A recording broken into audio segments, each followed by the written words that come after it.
Yes, sir. Yeah. Yeah, it's Friday. What's up, Brett, with the 199 super chat? Roll Tide, rise up. Yeah, we did that. We pulled that off last night. Popping the show off with the 199. My boy, Brett Sully, coming through. What's up, everybody? Good morning. Good morning. Good morning. Good morning. Good morning. Good morning. How's everybody doing this morning? I'm happy. I'm excited. It's Friday again. That's crazy. It's Friday already. It's Friday already, y'all. What are we going to do? What are we going to do? We're going to have fun today. That's what we're going to do. Because it's Friday, we're going to have fun. We letting our hair down today. You see, I ain't got no visor on. I ain't got nothing on today, y'all. We letting it hang today, boss. We letting it hang today, boss. I woke up this morning. I felt so good, y'all. I woke up at 4:15, and I've been up. I got in my prayer this morning. I want to do a morning inspirational moment with you all this morning. Before we dive into the show, encourage our people, man. We got a lot of positive things happening. And you know, my life, I'm not gonna say I can't look at my life. I can't look at my life with my eyes and say I'm doing good, right? I can't look at it. But when I look at how God looks at my life and where he has me and where he is, I could see him taking me and this community and this brand and our network and everybody that we come in contact with. I feel like I know. It ain't even I feel like I know that I'm in a good place, that I'm doing exactly what I'm supposed to be doing. And I'm excited to be here to be doing that, man, with you all. Shout out to Jordan and everybody pulling up. What's up, Kinesis? My guy Kinesis pulling up. Let me get my hands on the freaking keyboard the right way. What's up, Dougie Fresh? Yeah, you seen them mouse traps. My boy Zach, the new mod, man. Y'all make sure y'all give it up, man. You know what? Let's do it right now. We added a new moderator to the team, man. Official moderator, not just channel mod. He's an official AAA community moderator. Shout out to our guy Zach, man. He said he been putting in the work, man. We definitely be evaluating, guys. We definitely be evaluating. For anybody that wants to contribute to the network, wants to be a part of the team, doesn't understand exactly what it means, but you feel like you want to commit more, you want to do more to help the network grow, reach out in Discord. If you still in there, make sure you still in there because we show cleaning that mug out.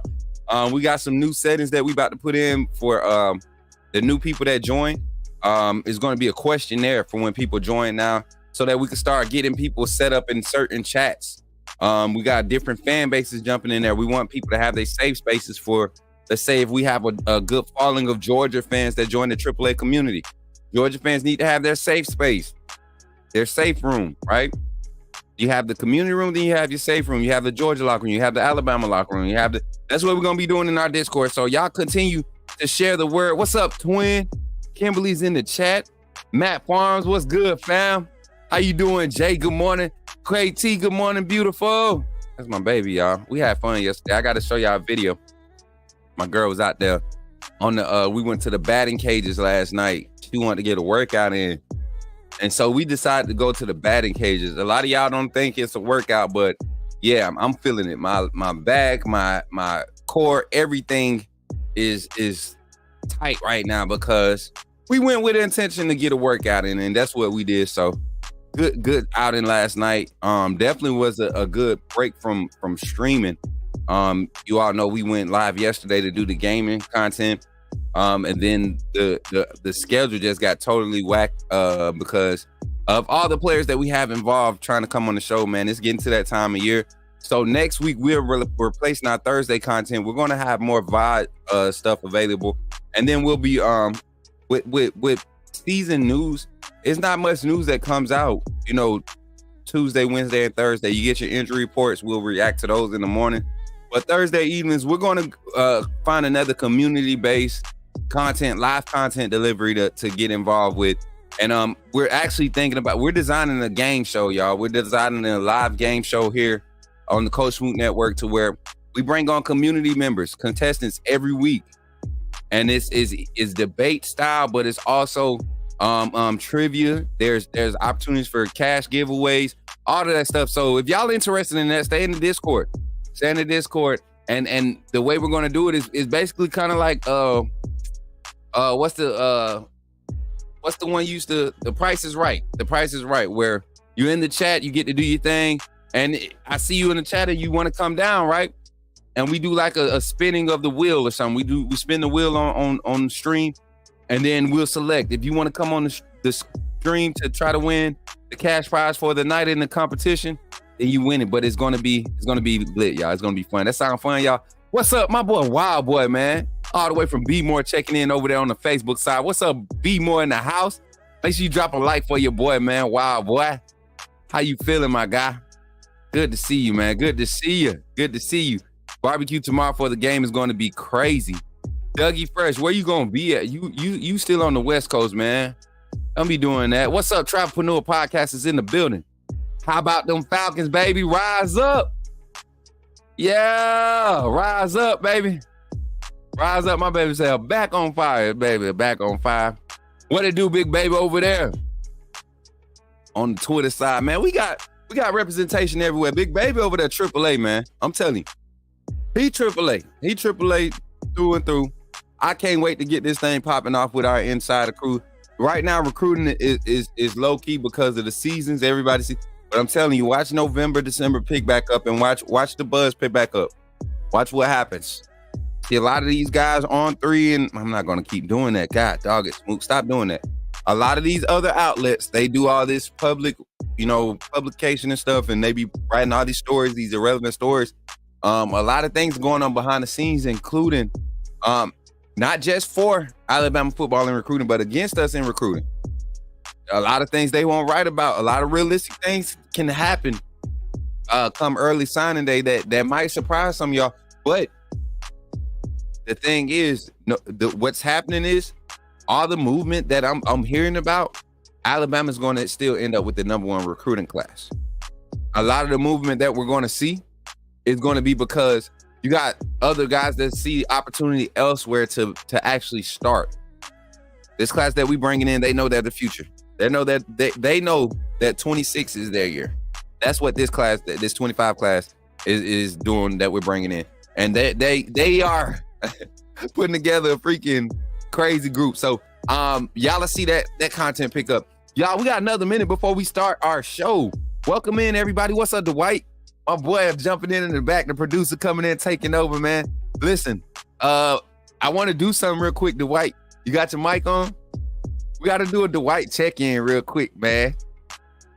He said not yet. I ain't gonna do it to you just now. But listen, y'all, my team is about to start. Y'all about to start knowing their faces because they're going to be running the community. I'm not boasting or anything, but man, is Carla even in here yet, Dwight? Carla ain't even in here yet. Carla made something so plain and so real to me, her and JB, in the most serious conversation. And I want to share this with y'all because this is who I am. This is the authentic side of me. I never saw myself ever becoming a public figure. I have life, right? I have a life. I have a past, right? So I've always kind of like in my mistakes and everything. And this is part of your morning inspirational. I'm going to go ahead and we're going to do that. Then we're going to go into the show. I feel it already. I feel it, Dwight. Inspirational moment. Our morning inspirational right now. Let me change the music up and I'm gonna get into this.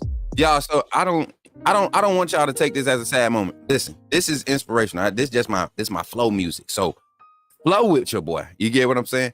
So listen, in my life, like I said, even recently with my divorce and everything, like I've never saw the choices I've made growing up. I've never thought a lot of things and decisions that I made up until this point would allow me to be in a position to be in front of people or to be an example of what we would like to say or what we would call as resiliency or redemption. Like people have said those words when looking at me and don't even know me, like they don't know the story.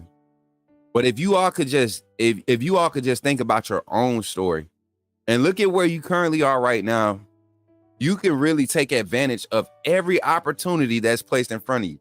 Because at the end of the day, it's all based on other people's opinion. Like a lot of times we make decisions based off of other people's opinions or their viewpoint of us.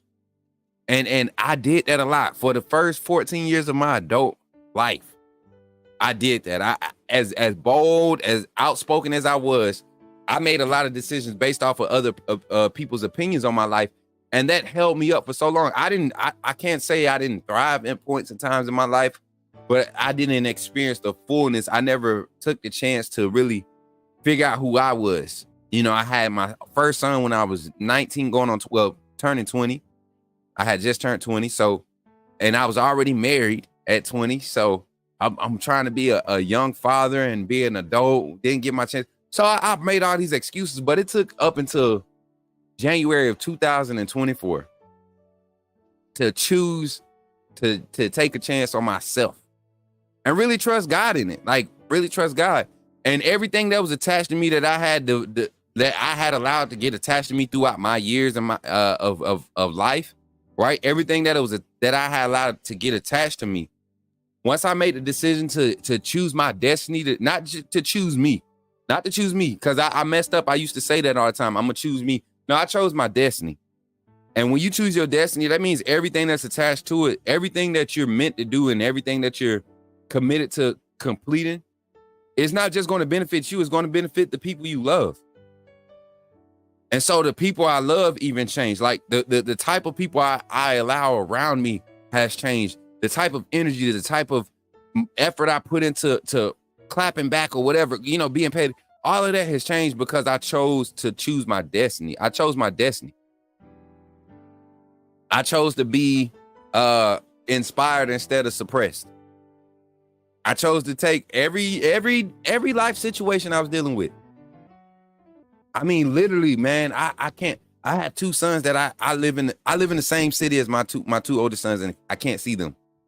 So I had to give that up. I had to give up that stress. Everything that I could not control, I had to really trust God with it because I know my destiny says I'm supposed to be able to be there for my boys. I'm supposed to be able to go see them whenever I want to. I'm supposed to be able to provide for my family like I want to, you know, be able to put my kids in any space that they want to and it not be a strain. That's what I'm supposed to be able to do. That's what my destiny says. That's what destiny is. Like, that's what I've been put here to do. So the moment we decide to just choose our destiny and stop allowing circumstances and choices that we made hinder us from moving forward, that's when you'll start experiencing that life, man, that real life. Like a lot of people look at me right now, they be like, man, he's so happy. It's not that I'm happy. I'm just living life now. I'm experiencing a life. I don't even think I'm living it yet. I'm experiencing the beginning stages of life. At the age of 34. At the age of 34, I'm just starting to experience life. And I don't have nobody to thank but God, first and foremost, my family, my children, but this community, man. Y'all have really made an impact on my life, not just because y'all support my content, but y'all have really pushed me out there to really be authentic. I'm the type of person, once I say something, I'm gonna go through with it. Like, I used to be the one. If I say I'm gonna slap you, don't give me the opportunity, because I might not even want to do it for real. But because I said it, I felt like I had to go through with it. And so being on a public platform, in a public space, right? A sports media personality, right? Where your face is plastered everywhere. People can take everything that you say and do. They could take your face. Like, people can screenshot my face right now and do whatever they want with it. And I can't do nothing about it, but I have to choose my destiny. In order for me to not let that affect me and get me off course, I have to choose my destiny. So I thank God for that. I thank God for that moment. And I hope that inspires y'all, man. I'm telling you, God is not through with you yet. He's not done with your destiny. He's not done. You have dreams, y'all. All y'all have a dream. Some of y'all have dreams that, like, you probably think they are unattainable because of where you at. Some of y'all are around the same age I am, right? Around the same age I am. Imagine, just think about what you said you wanted to do at the age of 21. What you said you would be doing at 35, 40. And me personally, I'm not going to sit here and act like I'm anywhere near that. I was telling KT the other day, I was like, you know, I'm back. I'm not mad that I'm not in a space to be able to, like, fully just take on all of our responsibilities together and, you know, just help us build our future together. I'm actually motivated that I'm not, because I feel like if I had what God has for me, if I had it when I was 20, 21, And I'm thinking about a lot of decisions I made, like without it, I would have messed it up. So now that I'm here now, and I'm glad I didn't quit. I'm glad you didn't quit. So now that we're here now, we didn't quit. We didn't tap out. We didn't choose to take our own lives. Some people chose to take their own lives because it got that bad for them. Some people chose to quit on their assignment. Some people are working in warehouses and things that they don't even, doing things that they are not happy with. They are not completely cool with. They just doing it because it's whatever. It's going to do the job for now.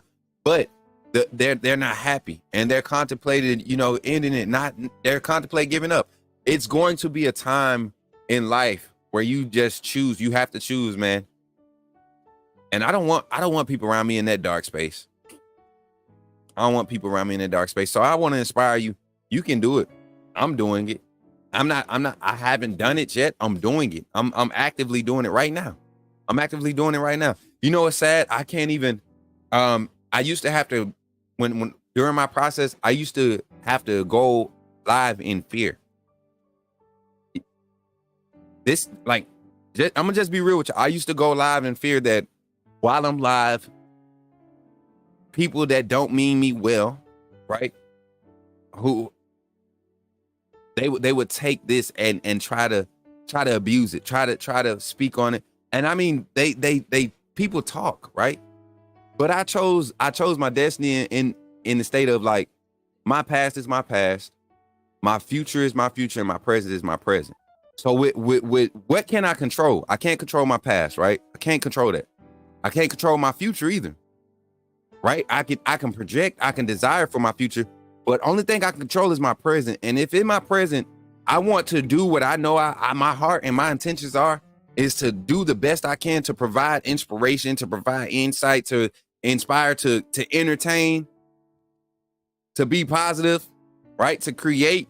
If that's what I can control in the present, that's what I'm going to do to the best of my ability. And I'm going to do it every chance I get, every opportunity I have. Now, I see it as an opportunity to do something better, to do something to be great, to do something, to make a decision, make a choice that's going to benefit not just me, but everybody that's connected to me. All right. So hopefully that inspires you today. Hopefully you know that God is not done with you yet. All right. So hopefully you all can take that and be inspired. Go do your thing today, man. Go do your thing when you go out today. When you speak to somebody with some confidence. Speak to somebody with positivity in your voice, with a smile on your face. Let them see how good you feel to be a part of the AAA community, not just to be alive. Everybody happy to be alive. Let them see how good it is to be a part of the AAA family. You know what I'm saying? So thank y'all for tuning in today. Listen, we're going to jump into this show. Shout out to the 70 in the chat between both platforms. We got 42 on YouTube, 28 on Twitter. YouTube going crazy this morning. Hey, let's keep the YouTube viewers up. I want YouTube to outweigh the Twitter views today. All right. Can y'all do that for me? So while we go into our first break, when we go into our first break, I want y'all to share it up. Make sure you're liking. And don't forget, if you want to be a co-sponsor on today's stream, 5 gifted memberships, Cashapp, PayPal, Venmo to the @Coach Smook Network on all of those. And all green super chats will be recognized as co-sponsors of today's stream. You will see today's show schedule going across the bottom of the screen today. Y'all feel the vibe change? Did y'all feel the shift in how this? I'm not gonna get distracted. I'm just proud of my team. I'm proud of my team. I love what we doing. I see y'all in the chat. I see my moderators. I see you, Kimberly. I see you, Zach. I see y'all, man. I see my team coming together, man. I'm like Phil Jackson when he had that Kobe Lakers combo. When they finally figured it out, that's what I feel like right now with my Coach Smook Network, my AAA team. There go my Susan. Where my Mary J? My Mary J in here yet? Is my Mary J in here yet before we go to a break? Let me see. Dwight, you seen Mary J comment in the chat yet? I thought I seen something. If not, go ahead. We good. All right, y'all. We're going to go into our first little infomercial break. When we come back, we'll jump into our show. And then after we do our first topic of the day, there she go. There go my Mary J. Once we come back, we're going to jump into our first topic of conversation. which is we're just gonna be talking about Alabama Vandy. Gonna get your thoughts on it. Gonna get my thoughts on it. We're gonna break it down. And we're gonna get score predictions. We're gonna open the phone lines. If I could ever get my computer unlocked over here for the phone line. My 5 button don't work. Gonna pull it up, man.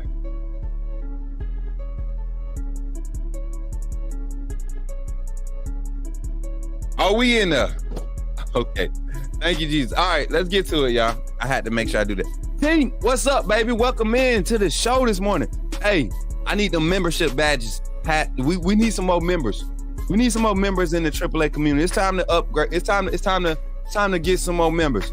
Go out and get them. Go hither and find the disciples that should join the AAA community. We trying to expand, y'all. It ain't just Bama fans.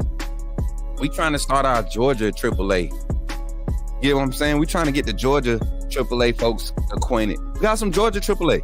Amanda, tell Adrian to get all his boys, and we got room for Georgia fans. We got room for 10.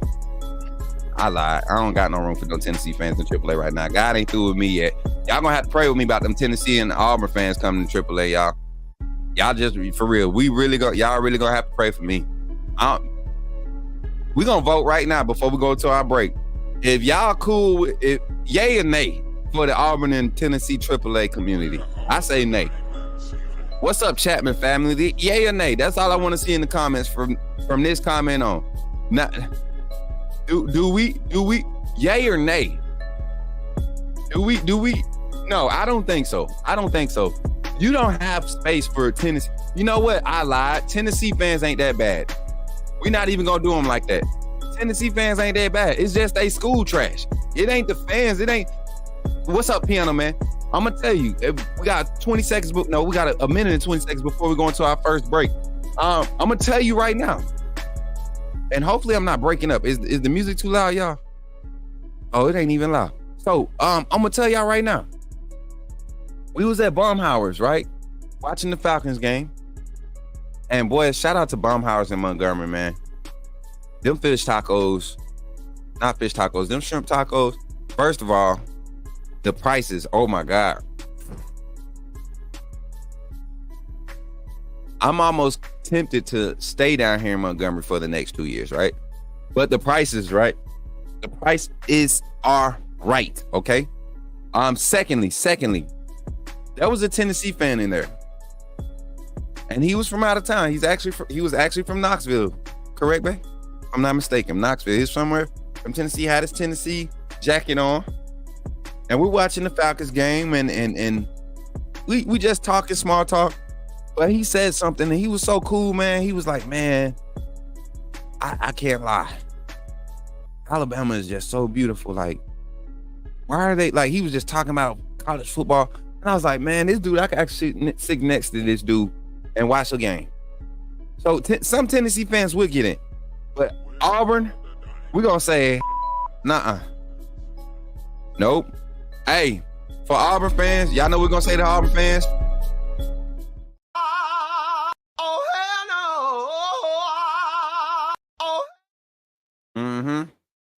We ain't got space for you, Auburn fans. Sorry, we don't like you. We don't like no Auburn fans. I'm gonna tell you, my auntie, she an Auburn fan. The only time she's an Auburn fan to me, the only time only time she's an Auburn fan to me is Iron Bowl week. The rest of the year, you not an Auburn fan, auntie. Don't be saying that stupid junk. Don't be saying that mess.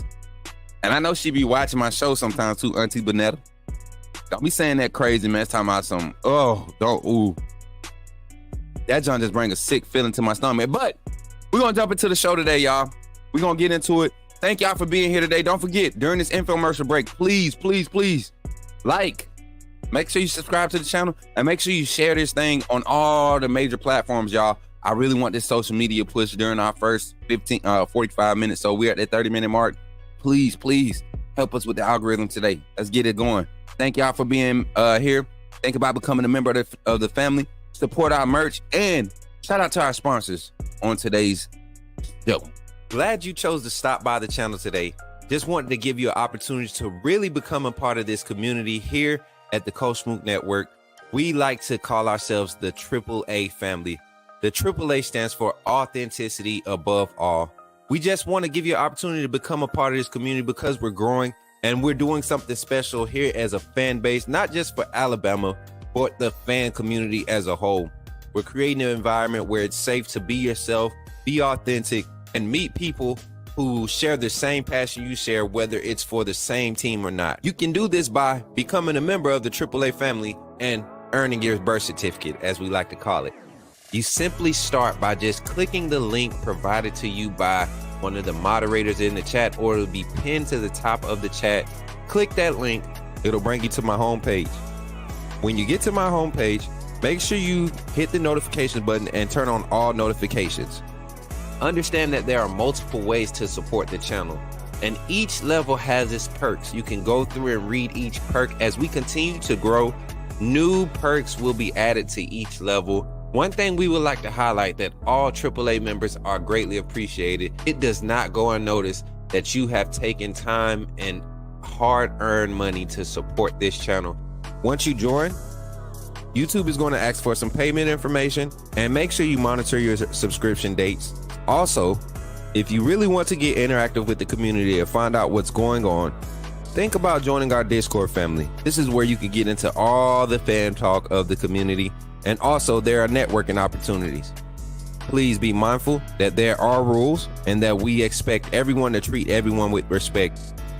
Also, if you're looking to partner with Coach Smook Network or sponsor, please hit us up at coachsmooknetwork@gmail.com, and our staff will get back to you in a timely manner. I'm your boy, Coach Smook of the Coach Smook Network, and I thank you for supporting this channel. Did somebody say, put me in the game? The time has finally come. Here at the Coach Smook Network, we are officially launching our first merchandise line. Did somebody say, put me in the game? The time has finally come. Here at the Coach Smook Network, we are officially launching our first merchandise line.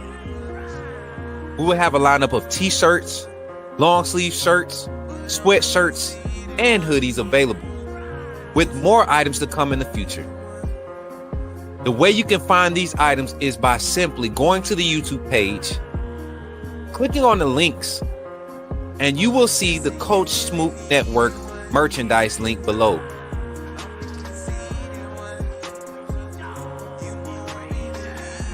Or during our live stream, type in the chat !merch, and you will see the link come up.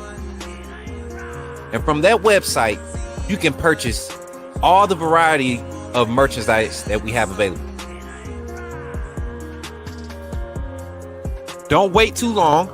Don't wait until it gets close to the end. Coach Smook Network is growing fast, and I'm glad to be a part of what we're building here. Thank you for your support, and go get your merch, man.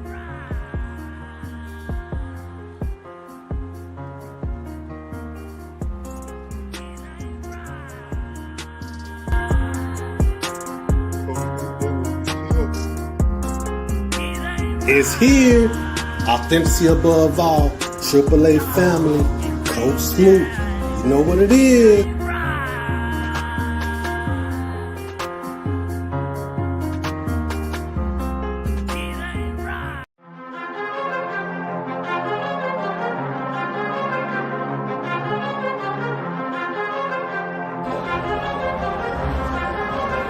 Leandre Gota Tejus.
Glad you chose to stop by the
last week going into the Georgia game, it truthfully is about us.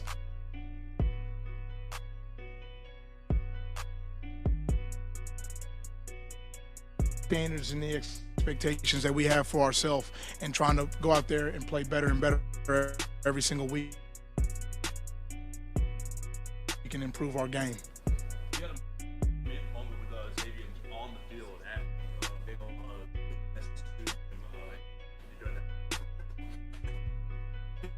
You love this and right to a game with confidence, and then let that confidence really be gained by a game day execution. And so there's being confident from the standpoint of, you know, we talked about Xavier months ago about his process work. We full well and do a lot of good things, and it's for the sole purpose, because I thought the guys prepared throughout. And so just a reminder, and really think of him and knowing that hard work always pays off, and the proper preparation leads to game day execution.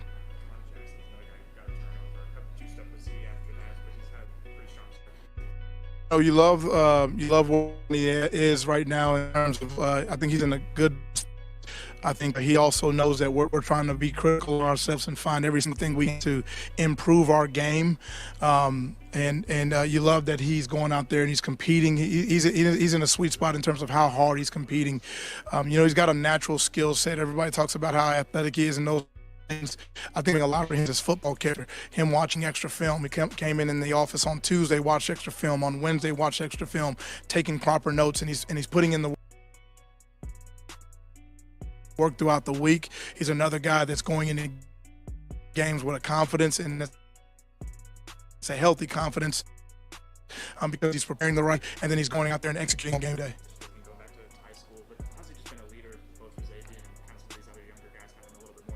You know, he's done a really good job of, like, just by nature of being one of the older guys in the room and having such a young room and so many freshmen around him. He's taken on some ownership in terms of, you know, being intentional with building personal relationships with each one of the guys and trying to have those personal relationships build trust where he can be in a position to lead guys. And I think he's done a really good job. He's real humble with the guys, really kind of putting an arm around guys, real encouraging with the guys. And I think, you know, he's out there making plays on Saturday, which also helps your voice. It helps you have a bigger voice when you can back up what you're saying with the actual performance. But his heart. All right, y'all. Am I back? Am I back? Am I back, y'all? Can y'all hear me now? Uno, dos, tres. Jay. What's up, Jay? We got two J's in here. Is this Jay the GOAT? I need to know. Is this Jay the GOAT, please? Let me know. Cause, all right, we back, Susan. Bet. We bite. Thank y'all for bearing with me. Is that Jay the GOAT? Is that Jay the GOAT? I need to know. Which Jay is that? That's probably my boy J-Ro. That's probably J-Ro from the city. That's not him? Okay, that's not him. Could be. Can't be, right? Can't be, right? So let's jump into the conversation today. So y'all, as y'all can hear, Coach Mo Linquist and Coach Shep have been getting a lot of attention this week. It was the reason why we did our little segment yesterday on the reason why we did it. There have been rumors that Coach Mo Linquist has already been getting another head coaching offer on the table. There's 2 Power 5 schools that are looking at Coach Mo Linquist and Coach Shepard as head coaches. There has been some talks. Coming into the season, they were already candidates for other positions at schools, but now being at Bama, there's a lot of buzz around all these staff members.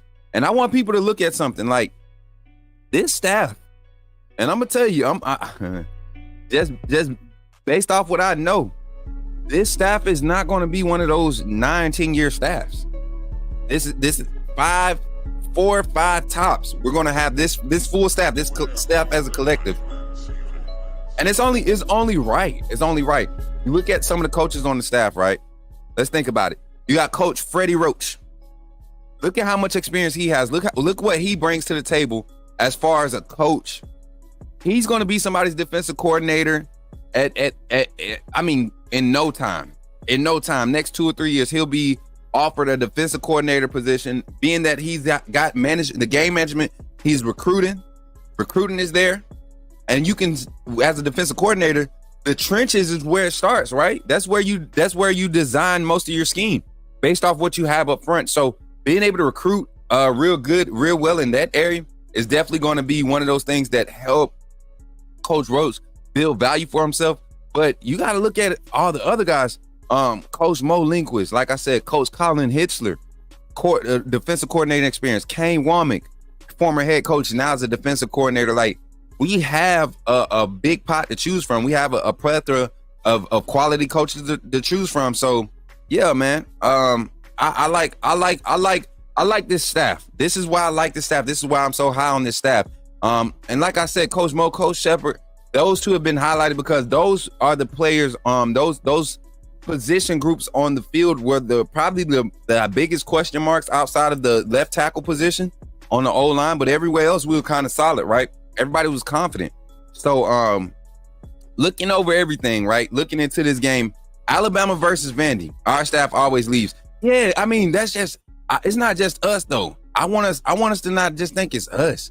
We the only ones that just have, we just so good that like, it feel like everybody wants our coaches, but man, it'd be so many coaching changes, like major coaching changes. I think we kind of overreact. That's what happens. We overreact a lot of times. We overreact. And to be honest, we haven't had a superstar staff or anything close to it since Pruitt and Kiffin was the last tandem, right? Pruitt and Kiffin was probably the last superstar tandem where the whole staff, top to bottom, every position coach was top tier. So let's get into this Alabama versus Vandy breakdown, and we'll start with the position group battles. Who has the edge? Who has the edge in these position groups? And yeah, everybody likes to get ahead of the game, and we discount Vandy, but Vandy is a sleeper team. You don't know what Vandy is going to show up. This Vandy, and just like Coach Kalen DeBoer set the rat traps out, in front of the practice facility, all throughout the facility. I think that's a good reminder. Like, don't sleep on anybody. Do not get into this week and dial it back. All the progression that you've made, if you do not continue the same habits, if you don't continue to practice the same habits, you're going to see a drawback, and you allow a team like Vandy play you closer than what they should, right? So get into it, man. Wide receiver group. Let's go to the wide receivers. I got to start with the wide receivers. We clearly have the advantage when it goes wide receiver, Alabama wide receiver versus Vandy secondary. Vandy secondary is experienced. We got an experienced secondary that we'll be playing against, but there's no crazy good like production, right? Got a lot of older guys, but no crazy good production in that secondary. I'm pulling up Vanderbilt's depth chart, and I'm gonna share it with y'all.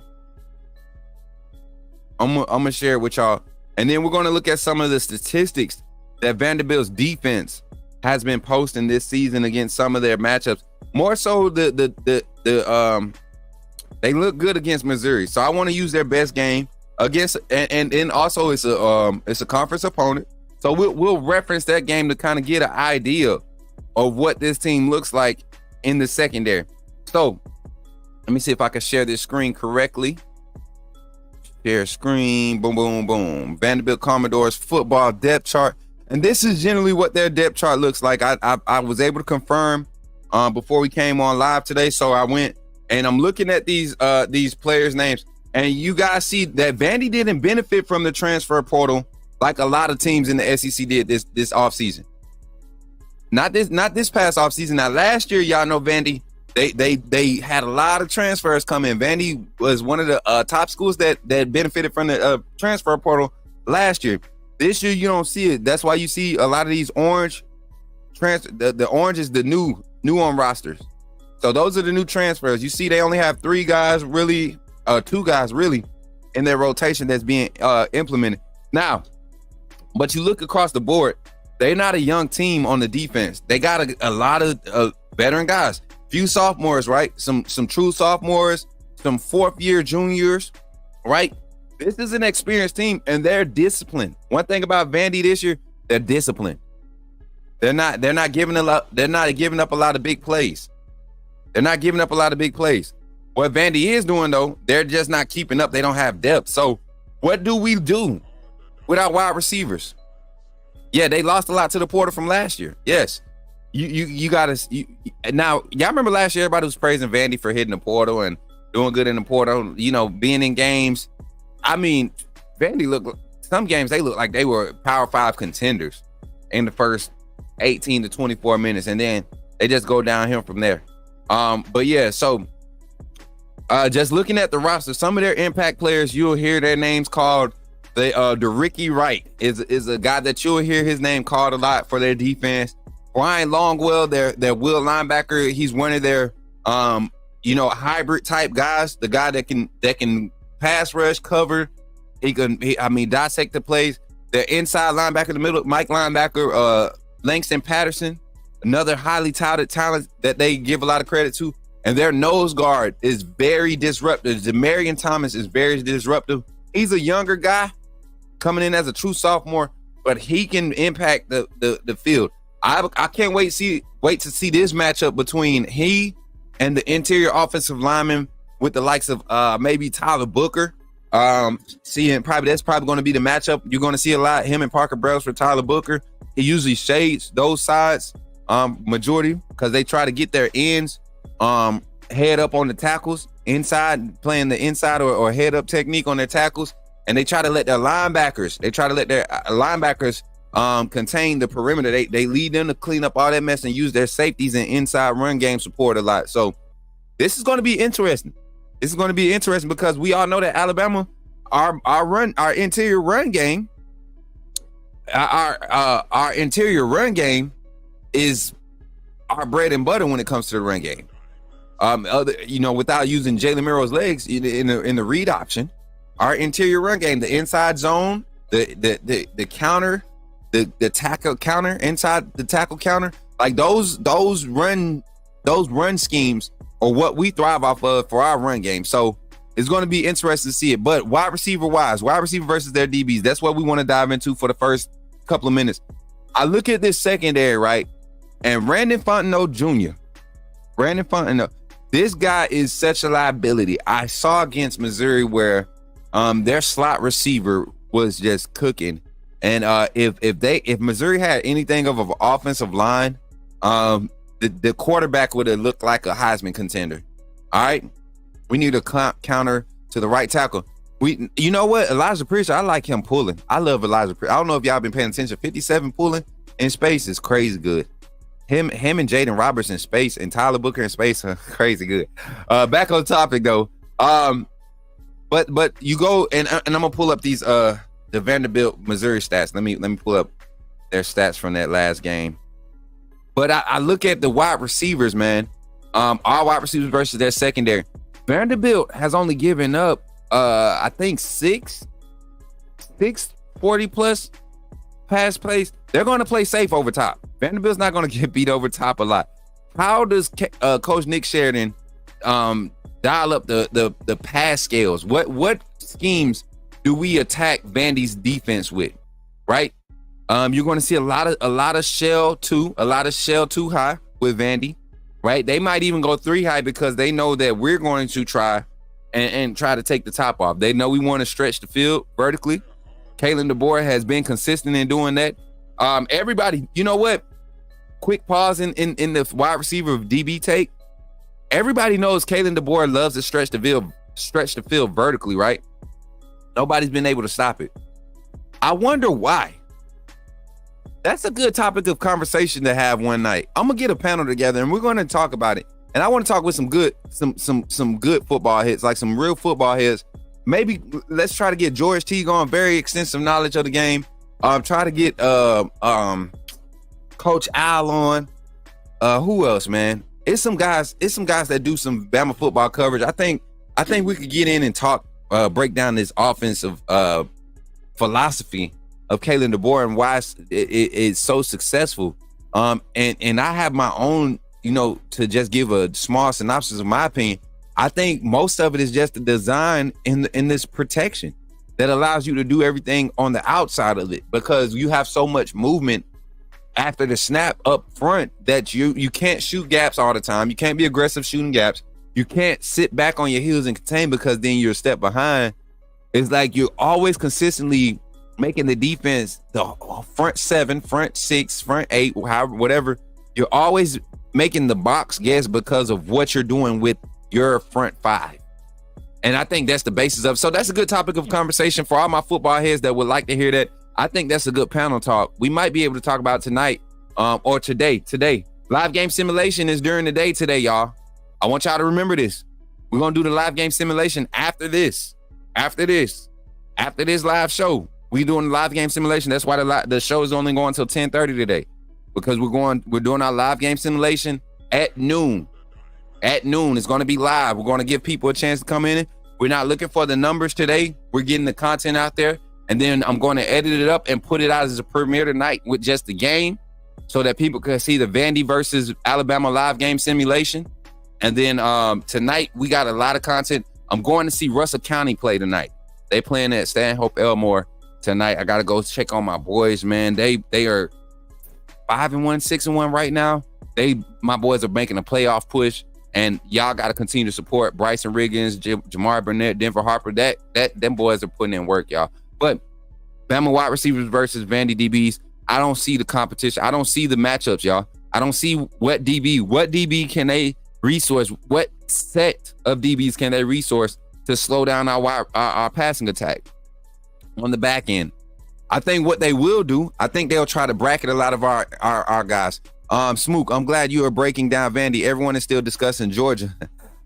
Go back. I'm sorry, Joe Willie. He said, I'm glad you are breaking down Vandy. Everyone is still discussing Georgia. We are 1 day away from kickoff. Let's rest in peace. Right. Let's rest in peace, Vandy. Facts, man. And you know what, Joe Willie? That's why I wasn't pressed about doing any content today. I think we did a good job breaking down Vandy Monday, getting our first thoughts on Vandy, taking our time this week and really looking at Vandy during their games versus Missouri. And I think the other game we said we were going to watch tonight in the Boomer Room if we get together was their week 2. What game was that week 2, Vandy? They played somebody to the wire, and it was crazy to even see it. Or week 1. Week 1 when they beat Virginia Tech. When they beat Virginia Tech, week 1. That was week 2 of the season, but week 1. No, that was week 0 when Vandy and Virginia Tech played, and we were talking about Vandy actually looked decent. And they have been consistently looking just like that. They lose to Missouri by 3 in the last minute. Did they go to overtime? I think Vandy and Missouri went to overtime. Yeah. They lose to Missouri in overtime. So Vandy is doing something different there. Is it Kyle Sherman still over there? What's the name of the coach over there? It's Kyle Sherman, correct? I'm back. My son took my phone from me while I was trying to get some work done. Oh, no, Derek, tell him he was trying to get his insight. Am I doing live game, computer versus computer? I'm doing live. I'm playing against the computer on Heisman. I'm playing against the computer on Heisman. I couldn't find the opponent. I might have somebody play as Vandy though. I might have an opponent. Anybody want to step up and be Vandy today? Has anybody been watching Vandy film? Because the reason why I do it like that, I try to keep it as realistic as possible. So I usually have Coach Zay be the opponent or play somebody else, so it could be as realistic as possible. That's why we try to do our live simulations like that. Y'all, we're coming up on our first calling segment. Wide receivers versus DBs is the biggest difference in this matchup to me. To dive in a little bit more, we got a minute and a half. Dive in a little bit more. Let me get the rest of this analysis. I think the matchup that I'm prepared to see. This is my matchup, and then when I open the phone lines, you guys can open up and see the matchups that you think are going to make the difference. You could talk about that. The matchups that I think is going to see is going to be our slot receivers, Kobe Prentice, Ryan Williams, right? I think those two are going to have big games.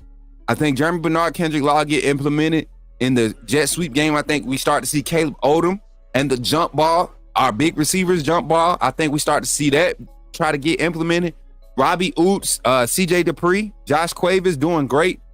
I hate that we haven't seen a Danny Lewis impact yet. I hate that. I feel like something is missing there. Maybe just all the senior guys in front of him doing the right thing, being seniors, being leaders. Hopefully he stays consistent and stays focused, because Danny Lewis has a future in his offense. I'm seeing CJ Dupree and Robbie Oots and Josh Cuevas flourish. I could see Danny Lewis and Ty Lockwood and what's the freshman, Jay Lindsey. And I could see those guys in the future being some big impact tight ends in his offense. So, but the wide receivers, Kobe Prentice, Ryan Williams, I see those guys having great games. Their slot corners are DeMarco Hellams times 10. DeMarco Hellams college version DeMarco, because that boy in Atlanta right now, was in Atlanta right now doing work, showing us that he can actually play. So I don't know. What's up, Ashley? Is that my shrimp? Shrimp, is that my shrimp? Please don't tell me that's my shrimp. If that's my shrimp, y'all, I just want to say welcome in, little sis. That's my little sister, y'all. My sweet pea. If y'all listen, shrimp, we got an event in December. I'm gonna talk about that too when we come back from this first infomercial break. All right. When we come back from this first infomercial break to open up the phone lines. Hey, so that's my analysis. That's what I like right now. I like the matchup, Alabama versus Vandy breakdown. I like our wide receivers versus their secondary. I like our passing attack versus their pass game. I think Nick Sheridan and Coach Shepard are going to dial it up this week. I don't know if we get to see much of the run game because of how explosive it's going to be early on. And I think this staff wants to get the quick pass game going, because when we go against South Carolina, they're going to go man. And we're going to have to see things open. South Carolina is a solid defense this year, man. Not to get ahead of anything, but I'm just saying, I've been seeing this staff jump out early and try to implement things that we want to build on. So that's what I feel like this game is going to buy. Coming up in the second half of this show, we're going into our first half calling segment, brought to you by the AAA family, man. First thought calling segment brought to you by the AAA family. We're going to go into it when we get back. Listen, after this message, man, y'all make sure y'all come back and get on this phone line, man. I want to hear your voices, okay? I want to hear your voices today, all right? Schedule's at the bottom of the screen. We're going to jump into it. Let me make sure I'm still on schedule, y'all. What time we at?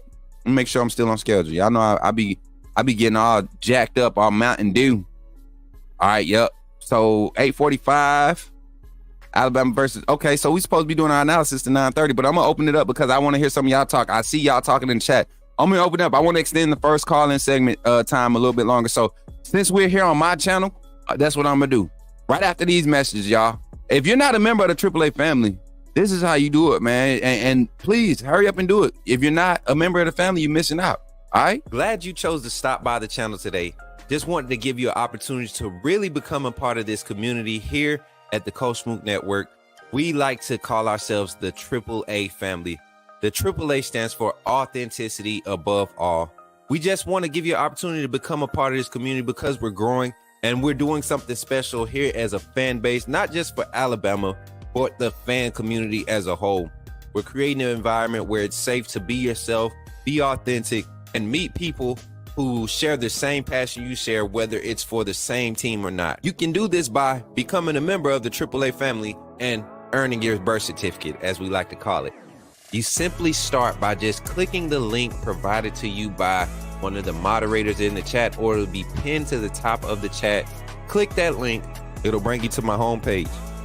When you get to my homepage, make sure you hit the notifications button and turn on all notifications. Understand that there are multiple ways to support the channel, and each level has its perks. You can go through and read each perk. As we continue to grow, new perks will be added to each level. One thing we would like to highlight that all AAA members are greatly appreciated. It does not go unnoticed that you have taken time and hard-earned money to support this channel. Once you join, YouTube is going to ask for some payment information, and make sure you monitor your subscription dates. Also, if you really want to get interactive with the community and find out what's going on, think about joining our Discord family. This is where you can get into all the fan talk of the community, and also there are networking opportunities. Please be mindful that there are rules and that we expect everyone to treat everyone with respect. Also, if you're looking to partner with Coach Smook Network or sponsor, please hit us up at coachsmooknetwork@gmail.com, and our staff will get back to you in a timely manner. I'm your boy, Coach Smook of the Coach Smook Network, and I thank you for supporting this channel.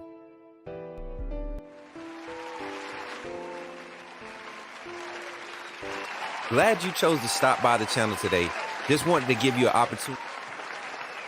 Thank y'all. I'm still trying to get used to the new layout back here. They moved my loop button. I don't want it to loop like that, boss. All right, y'all. Y'all know what time it is. Y'all know what time it is? Do y'all know what time it is? It's time to get into our first thought calling segment, y'all, brought to you by the AAA family, man. Get ready to call in, man. Get ready to call in. Make sure y'all ready to call in. First thought calling segment brought to you and sponsored by the AAA family. Shout out to our sponsors, the Diamond Sports Group, man. We got some events coming up. I'm going to start announcing those events. The All-Star game coming.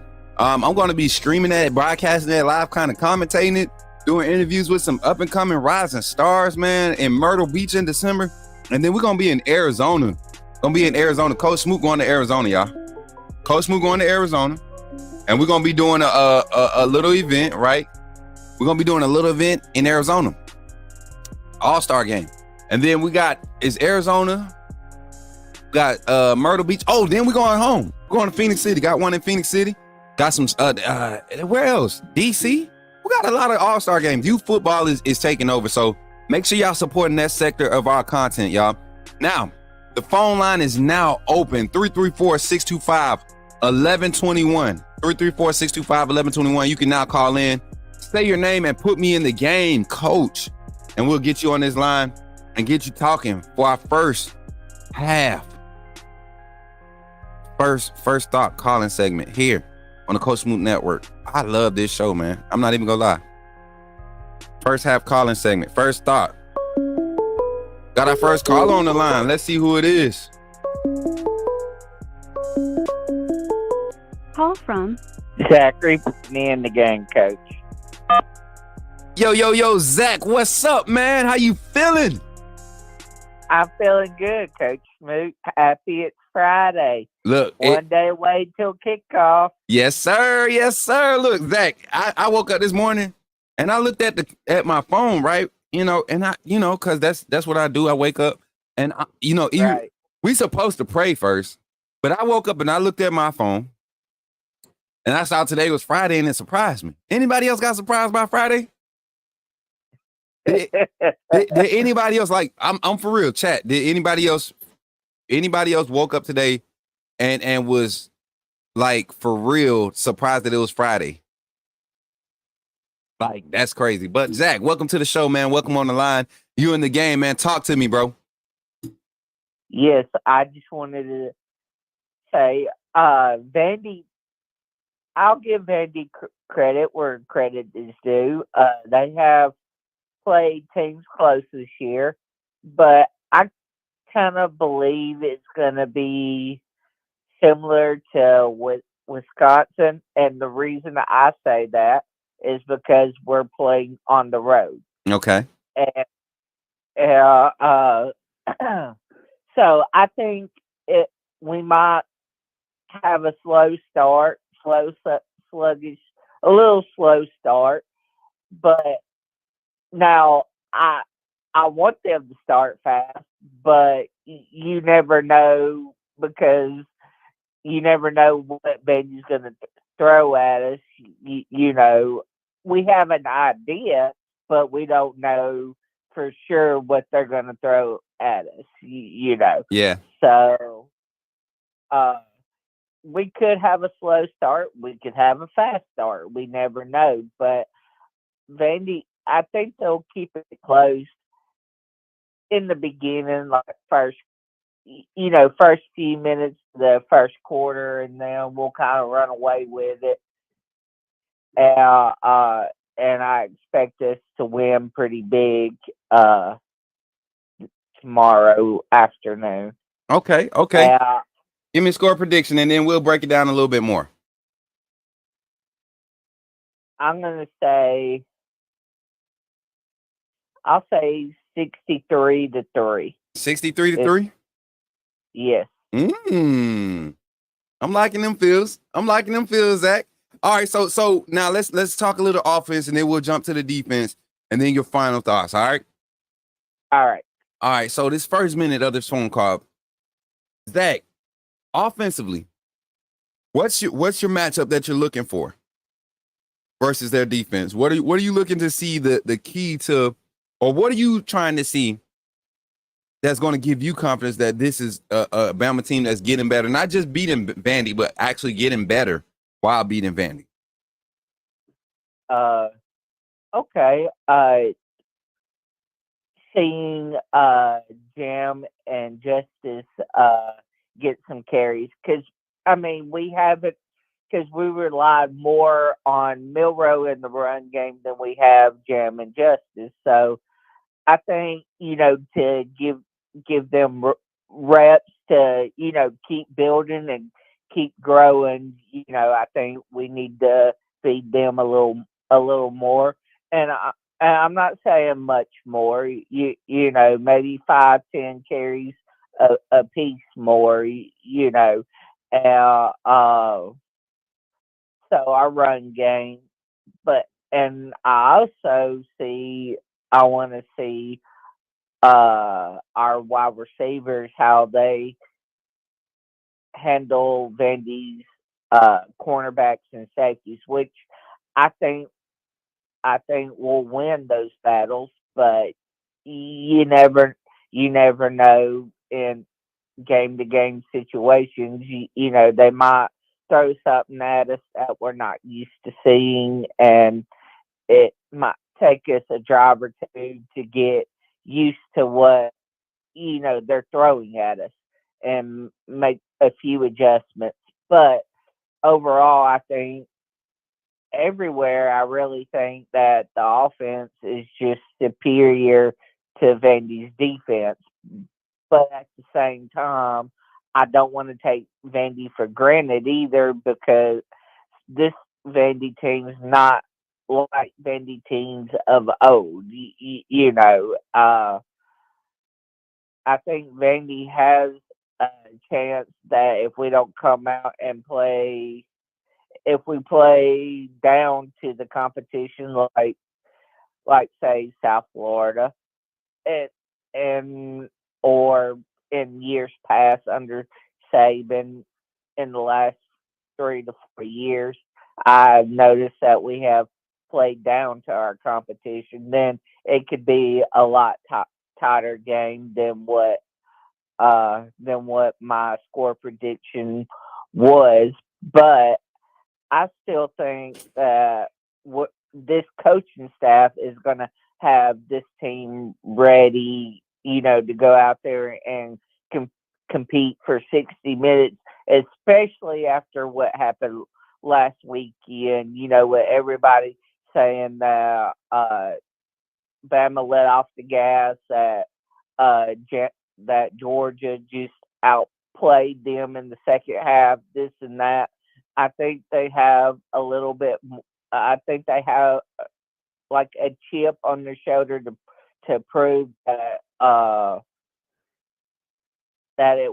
that we can finish. We can that finish. we That's right. what the message is in practice this week, Zach. Especially for the offense. The offense wants to finish. The defense, the defense finished to me. I think the defense played exactly how they need to play last week against Georgia. That Georgia offense was going to have to figure out one game out the season at some point. The Georgia offense had been struggling all season up Right. until those few drives, right? Their offense was putting up points. They were winning games, but they weren't a explosive offense. They hadn't had any guys that they could point to and say, here, other than maybe ETN, and he hadn't even done anything explosive for them yet. So Right. I look at that game for our defense, and I want to ask you, on the defensive side, what do you see being the advantage on what do you see the defense? What matchup do you see being the advantage for Alabama that allows them to achieve your score prediction, holding Vanderbilt only to one field goal? Winning in the trenches. Mm. Winning in the trenches. Our offensive line leaning on their defensive line, and our defensive line leaning on their offensive line, and just getting in the backfield and making plays and not missing tackles. Because against smaller opponents, we have had an issue with that. I have noticed problems where last week we cleaned it up a bit, but before the Georgia game, I had noticed problems with us allowing them to get extra yardage, break tackles, and everything. And a lot of it has to do with how the refs are calling the game now. Period. And a lot of it has to, and that's because they're trying to cut out concussions and protect players, but at the same time, football's a violent sport. You gotta let them play. You gotta let them get down and dirty, so to speak. And so I see our defensive line dominating. I see our cornerbacks and safeties growing and not allowing their wide receivers to get behind us like we did last week. And I'm not blaming the players for that. I'm blaming fatigue on that because our offense didn't capitalize and didn't manage the clock well, and our defense just got tired, which allowed the explosive plays, in my opinion. And so I see us cleaning that up this week and finishing all 60 minutes, playing for all 60 minutes and not letting off the gas. When we got the tiger by the neck, so to speak, we gotta keep our hold on that neck, and not let it. Keep our hold on that neck. Pause, baby. Keep on. Let me stop. But Zach, you absolutely right, man. And I think with Kane Womack and his staff, the defensive staff, I think we see a defense that's going to dial up the pressure all 4 quarters, no matter what the score is. Right? I think we're going to see an offense, even if we dial it down in the passing game. I think we see an offensive play calling game where we stay aggressive in our attack, meaning tempo, fluctuating the tempo. And hopefully the guys are executing at a stage where every play matches, the intensity matches every play. If you can do that, you've won half the battle because you're clearly talented. You're one of the most talented players in the nation. You're playing for Alabama. So if you can maximize effort on every rep, you won half the battle. And that's what this staff, I believe, is focusing on this week. And I think that's what's going to lead to Alabama achieving that victory. And you said your final score is 63-3. I'm gonna rock with the solid. I'm gonna rock with the same score. I don't think we give up a score though. I think we break the 60-point margin, and I think this is the biggest point margin we have at Alabama in a while. As a matter of fact, I'm gonna give Vandy, because they have a running quarterback. I'm gonna give Vandy 63-10. That's what my final score is going to be. They have a running quarterback. He's going to try to make a play or two. He'll have an opportunity to do it. Paggio, I forget his name, but he's very mobile. And I saw a comment in closing of this phone call. I saw a comment. Dougie Fresh says, "Watch out, Vandy is going to abuse the triple option run. They're going to look at USF game in Auburn last year. They look at those games, they're going to be in trouble because this is nowhere near the same defense. Sorry. Remember, this is Dougie. Coach Saban is retired. He's retired. He hasn't coached a game this year. Coach Saban's not here, Dougie. Dougie, let him live. Let him go be retired. He's not here, man. Right. Yeah, come on now. Yeah, and that South Florida game had a lot to do with offensive line injuries than people give credit for, and not to discredit South Florida. South Florida had an excellent game plan against us this year, and they executed it to the full potential and made us have to play all 4 quarters. And yes, they could have beaten us, but we pulled it out in the end. And I want to say this: Elijah Pritchett has proven a lot to me, because we all gave him crap for being inconsistent during the off season, and I want to give him his flowers where his flowers is due. He has shown me that he has been able to be consistent week in, week out since the South Florida game, and he's came in and improved and worked on his craft and has done excellent for this team. And Thanks. I just wanted to give him his flowers for that, because he has proven me wrong. Now, he proved all us wrong. All us wrong. Pritchett, his time on campus hasn't been pleasant. None of his reps up until that USF game have been pleasant, and it was a sad thing because he was so talented coming out of Carver and Columbus, Georgia. He was very highly touted. We went and got him. There were talks of him possibly hitting the portal at some point. I'm glad he stuck it out. Coach Cap has definitely changed a lot of the mentality of these offensive linemen around. And y'all heard, speaking with Rock Montgomery on the show, he'll tell you, like, a lot of these players, they respond positively to Coach Cap. So positive things are happening here at the Alabama, the University of Alabama, at our football program. Zach, appreciate the phone call, man. Anything you want to say to the family before we let you off the line? Roll Tide, my AAA family, and I want to say something to you real quick, Coach. Thank you for giving me the opportunity to be a moderator. It was I wasn't I was working towards it, but I wasn't expecting it at the same time. I was just quietly putting in the work, doing what I had to do, and if it came, it came. If it didn't, it didn't. I wasn't like a lot of people probably would have done, begging for it. I just wanted to silently prove myself, if that makes sense. Yeah, 100%, Zach. And you know what? I want everybody to look at Zach and where he's come from and understand what our community is about, man. Is no certain look, no certain persona that has to be, just have to be authentic and have a desire to support the network. I got to see a lot of things with this team.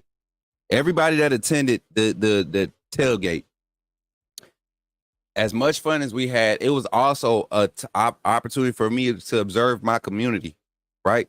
To observe my family, that I've been gifted. And man, anybody that can get out and handle themselves the way we handled ourselves in the midst of the environment that we was in. I mean, crowds. I mean, y'all know how packed it was in T-Town this past weekend.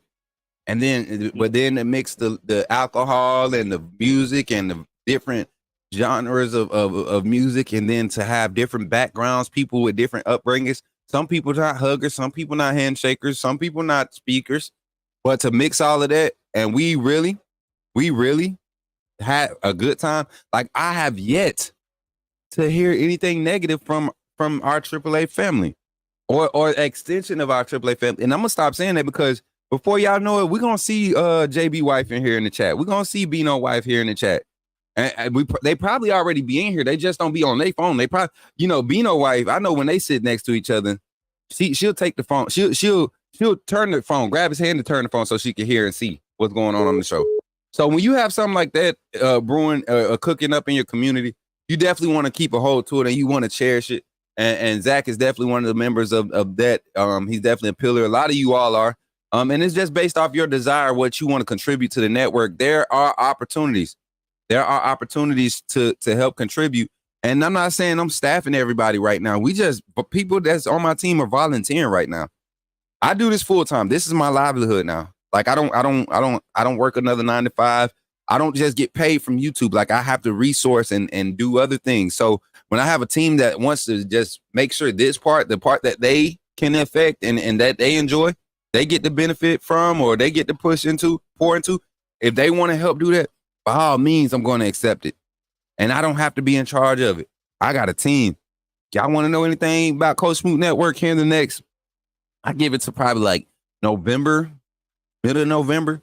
You probably won't even be able to ask me about what's going on in the community, because they're going to have it running. I'm just going to be there. I'll be the one getting notified what's going on, because that's how solid my team is. So Zach, you deserved it. You on the team, flourishing it, and like I tell people, just because you get a position of power, and I know Zach ain't gonna have this problem, but just because you get a position don't mean you got power. You just part of the team. Like, I don't run nothing. I don't run nothing. I got a team. We work together to make this work. So you ever want to, anybody that wants to jump on this team, understand you becoming a part, not just a brand or a network. This our team. This our family. It's gonna be some tough times. It's gonna be some hard times. Like, I fussed at my team a little bit this weekend, and I have still yet to get any backlash or bad attitude. I got a few conversations. Hey, I feel where you was coming from, but next time just kind of, and we don't know each other just yet. We love each other. We don't know each other just yet. So I'm adjusting. And if my team, if my people could say, hey, coach, I know you in the moment, but I ain't too receptive to that. Can we try it this way? Of course. Because you on my team. I need you more than you need me. And that's what my team is. I need my team more than my team need me. And at the end of the day, we're going to flourish. So, Zach, appreciate you for calling in, man. And again, congrats on becoming a new moderator, a new member of this team, the actual admin team for this network. And you deserve it, man. You deserve it. Yes, sir. All right. Like I told Carla yesterday, because I missed a meeting yesterday, she pulled me aside and we had a conversation. She was to bring me up to speed on everything. I told her anything she needs from me, just let me know, so I can do what I can do, to help build this channel and help build this team and take it to the next level. 100%, Zach. Well, roll tide, man. Let's get this phone line opened up for the rest of these. I seen a number on here I think was trying to call in. If it is who I think it is, this is going to be a funny conversation. All right. Roll tide, everybody. Roll, y'all. Roll tide, Zach. Y'all, Zach Wilges, the voice of the AAA family, man. calling in, doing his normal check-in. It ain't the morning show without Zach calling in, y'all.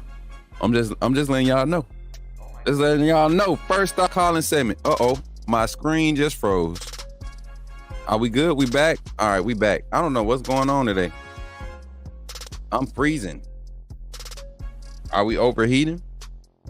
What's my core temp? Let me check my core temp. Cause we've been working. I ain't gonna lie. I've been working this little laptop, y'all. I'm sorry. Hey, to the contributor that contributed this laptop, you did it at the right time, because I would have blew that PC up by now. That PC would have been blown up by now the way I've been working. The way I've been working, that PC would have been blown up by now. But, all right, y'all. So we got a new process. Before we open the phone line back up, we have this new banner that we're going to put up here now, y'all. Check this out. Check this out. We're going to start doing this right here. When y'all see this come up, that's when you want to call in. That's when you want to call in. When you see that come up, that's when you want to call in. All right?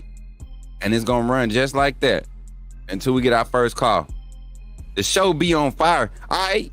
The show be on fire. It do. It really do. Hey, y'all, go ahead and call in 334-625-1121. 334-625-1121. Call in. Let me talk to you. Talk to me. Get in the game. Put me in the game. Say, put me in the game. Oh my goodness. Put me in the game, baby. Hey, don't forget, this stream is sponsored by the AAA family now and the Diamond Sports Group. Shout out to Seafood Beats. Shout out to Dooley Gang, the fam. The whole squad. Got a call here. Here we go. Call from JB, put me in the game. Yo, JB, what's good, my boy? Boy, I'm gonna talk to your mama. What happened? I'm gonna talk to your mama. You seen my damn number. What you talking about? Called you like 8 times. I gotta get my calls, and my kids is home. I don't got so much time. Listen, you see what happens on that phone line. I got like 9 different numbers right now that I'm looking at it now. As it updates, 9 different numbers have called in since Zach called in. So when you get off the phone, we shouldn't have no problems filling the phone line today. We should not have any problems. We should have a problem because I should see some complaints in the comments after today's show because I'm not getting to everybody's phone call. I'm sorry. We're not going to be able to get to everybody's phone call. That's why I can't wait to have call queue, and it's going to be so crazy. But welcome to the show, JB. You in the game, man. Talk to me. What's on your mind? Alabama versus Vandy. What's your matchups? Score predictions? All that. Let's get into it, man. First of all, I want to say roll tide to everybody in the family. Yes, sir. And congratulations, Zach. Welcome to the circle, bro. We love you. We appreciate your energy. You bring a lot of different aspects to the team. We appreciate you, man. Love you for that, man. Now, I want to have a different perspective on this game. And the reason why I have a different perspective on this game, I know everybody's talking about Vandy. Of course, we know we're going to either win or heart-to-heart being homers. But I really want to see Bama actually dominate the game. And when I say dominate the game, I'm not talking about the scoreboard. We're going to have to really start controlling the game. Because later along in this season, we're going to have times where we're just going to have to just have long drives. This is the game I think we go into that playbook. Sustaining long drives. Get acclimated with the run game. Because this is, I was telling Piano Man this, these are the games where accidents happen and that could derail your season. Injuries. Mm-hmm. It's like Arkansas games. We're coming out here, we know we're going to beat Arkansas, but we know it's going to be physical. But it's those type of small little injuries, unnecessary play calling for no reason that can hurt players. I think we need to really dominate this game by controlling the ball. It's okay if we don't have 60 to 70 points. That doesn't determine on how great your team is. Right. I want to see exactly how dominant you are for 60 minutes. You know what? Go ahead. I'm sorry. I'm saying, even if the score is 38-3, you know what? I'm good with that. There's nothing new for us. That is nothing new for us. Right. But it's a difference when you see a 38-3 game and that team is just dead in the third quarter. Yeah. Because we've just been wearing them out. That's what I'm telling. That's what we need to see. Because if we blow Vanderbilt out, I don't want our confidence to get out the root and think that we're going to do that to every single team. No, because some teams are going to come out and slow the game down. Yes, yes. Now, when they slow the game down, now our team is going to like, okay, what do? We got to score. Now you, I'm in hyper mode. No, relax. Interjection. Go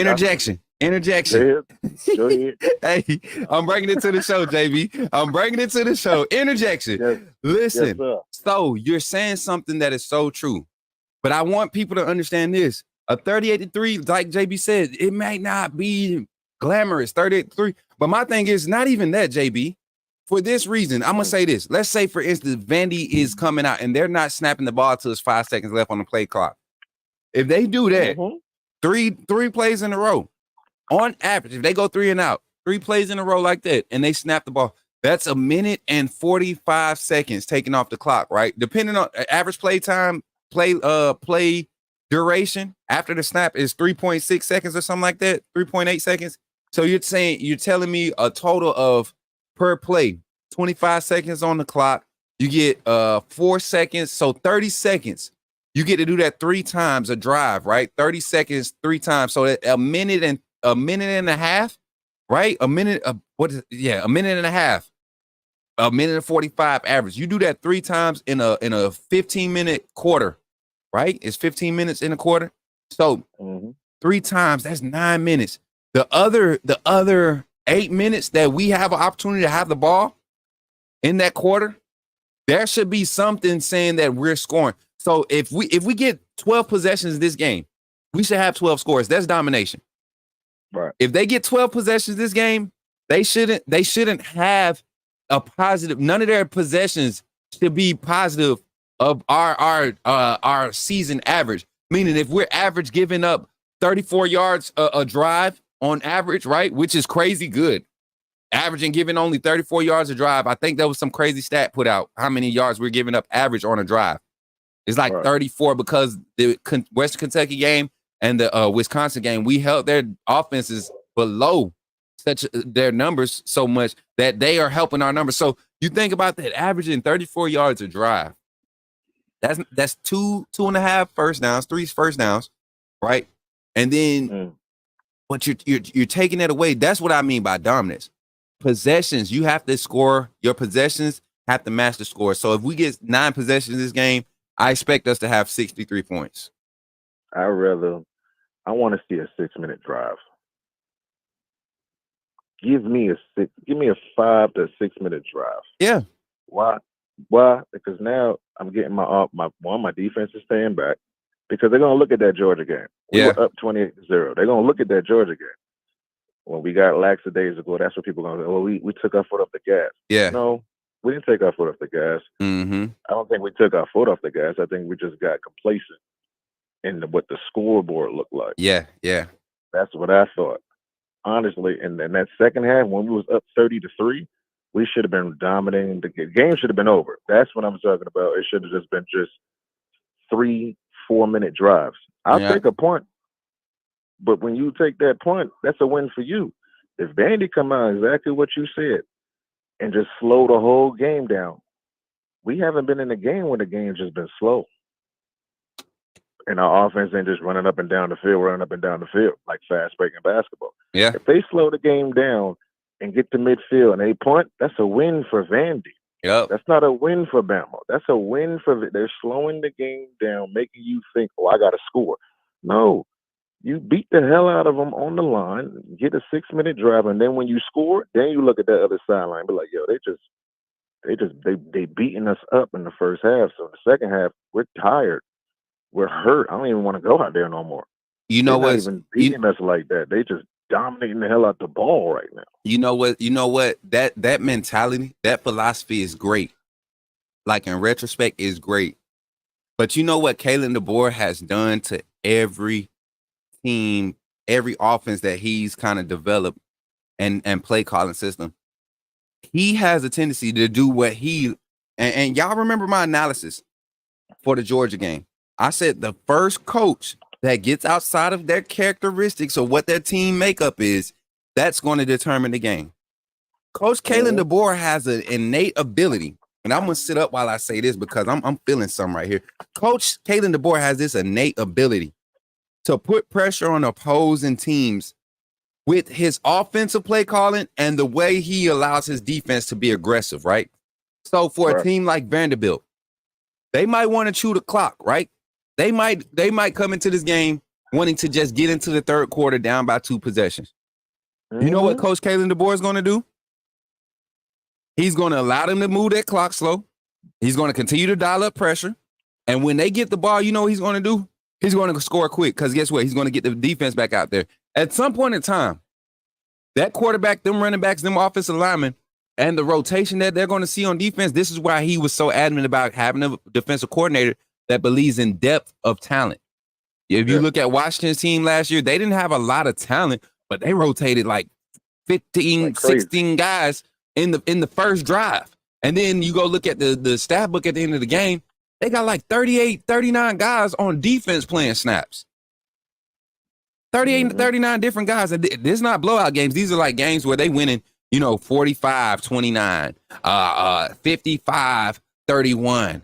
Oregon game, they played 41 guys on the defensive side of the ball. 41 guys. I didn't even know Washington had that many scholarship defensive players. Honestly, I see a 45-10 game, but I see our first string is coming out in I'm say about maybe the fourth quarter. Okay, I'll say maybe the fourth quarter, and I think Robbie Oots has a good game this game. Yeah, that's just my opinion. I know we have the highlights of Ryan, and I think Robbie Oots and our tight ends are going to have a good game this game. You said Robbie. I said CJ. I think CJ is starting to emerge as the big tight end, the big play tight end for us. Jalen Miro finally is starting to trust him across the middle of the field, which is beautiful because CJ Dupree, to me, and that pick was definitely, and I love his accountability.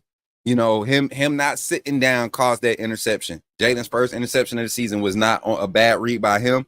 He definitely threw it on his back hip for him to sit down. And Dupree was trying to make a big play like he always does. I told y'all, every catch Dupree has made since putting on the Alabama uniform, I think has been a first down, man. And I'm going to have to go back and check. I'm going to see if I can find an editor or somebody that can do all of CJ Dupree's catches from the time he's been at Alabama. And I think every catch has been a first down. His very first one against Middle Tennessee, y'all remember Jalen Miro kind of threw him into a bad pass. And he went up for it, body wide open. He snagged it, and the dude hit him square in the chest. And he knocked, like, when the dude hit him, the DB fell down. That boy's athletic and physical. And solid, bro. 260. I'm like, good God. 260, 6'5", 260. And can move like he moved. Same thing with Robbie Ooze. Robbie Ooze, I think, is 6'4", 265. 6'4", 265. Yep. Josh Cuevas, 6'4", 6'5", 245, 250. Danny Lewis, 260. All of these big boys move too, bro.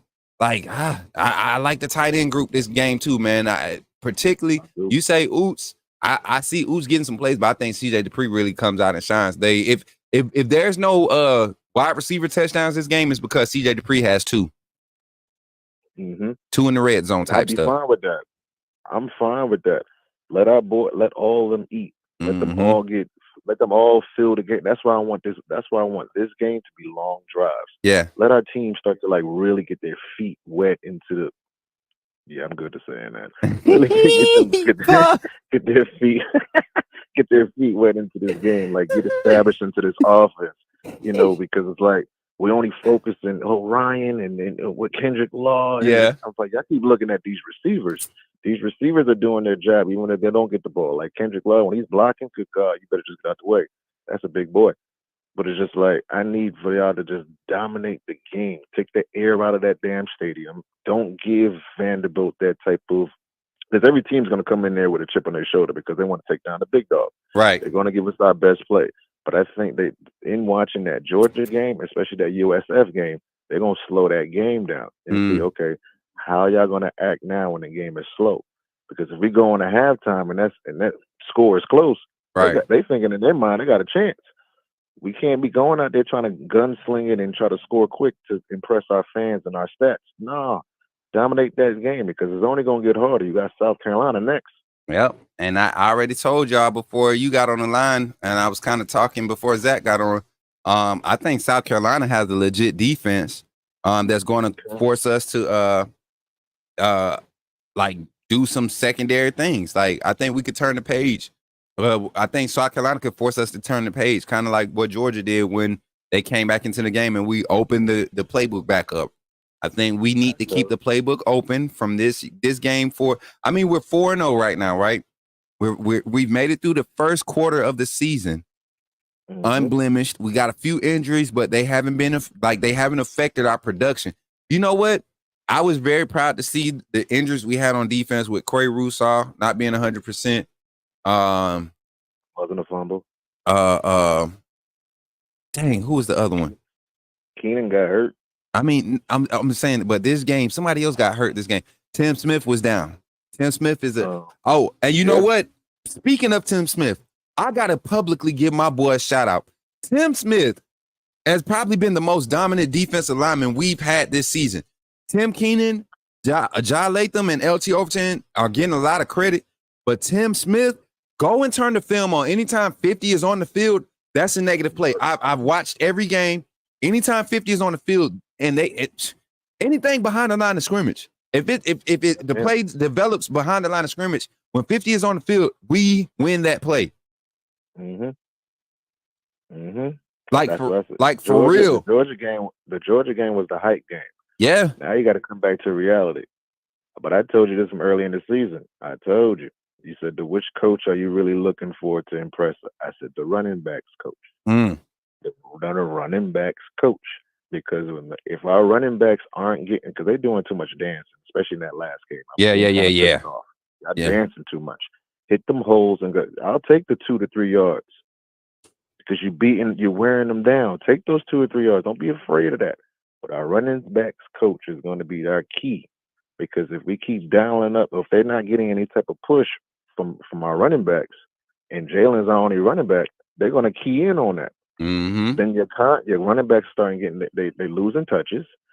Of course, we got some nicks and bruises. They still getting healthy. Right, but it's going to happen. It's only going to get worse. You're only going to get hit harder when you get some Tennessees and the LSU's and we can say what we want about Auburn. They're going to get physical. They're going to be physical. Tennessee and LSU, you already know them pads are going to be hitting. So you better start getting your carries and hit them holes. Don't be scared. Hit them holes and take what you can give you. If they start hitting Jalen, if Jalen go down, I'm not wishing that bad on any player in the whole college football. We never want to see that. But if Jalen go down, what you gonna do now? Right. Because Ty is not Jalen. We don't know what Mac is yet. We haven't seen him.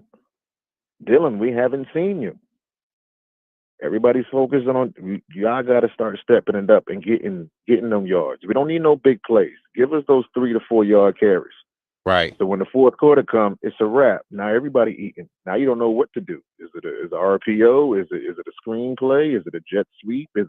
I like the pass that he did to Jam.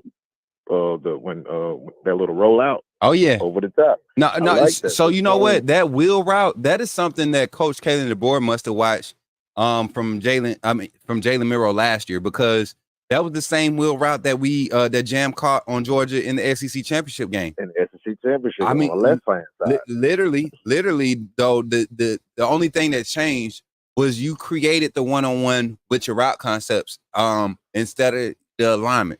They didn't have to motion into that because Coach Sheridan.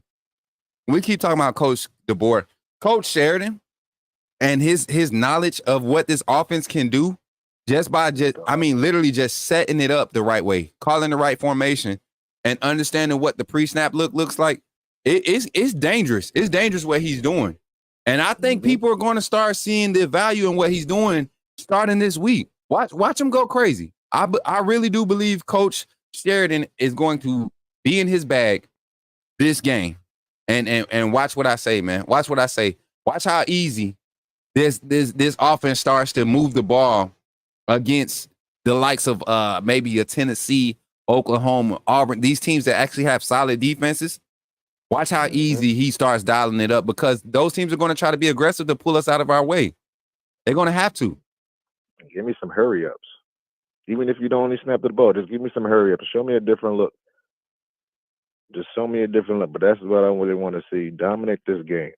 Get out of here unscathed with injuries, and show other schools like, okay, so they got 3 different type of styles to play. They can hit you with a deep ball, they can hit you with fast motion, but they also can control the ball and dominate the game when they need to. That's what I want to see. Don't look for that. That's most of our fans. Oh, we didn't do right because they didn't see a lot of big plays. Forget them big plays. It's the small things that win you the game. It's them small playing. We got too many penalties last game. Facts. Nobody talking about it. That's 9 penalties, bro. That we can't do that. But you know what? 6 of those was bull crap. I will say that. You know what? I'm gonna give our boys credit. I think our boys have really played a lot more discipline than what the refs have been calling, man. Mm-hmm. Like, for real. I'll give you that. For real. I really do.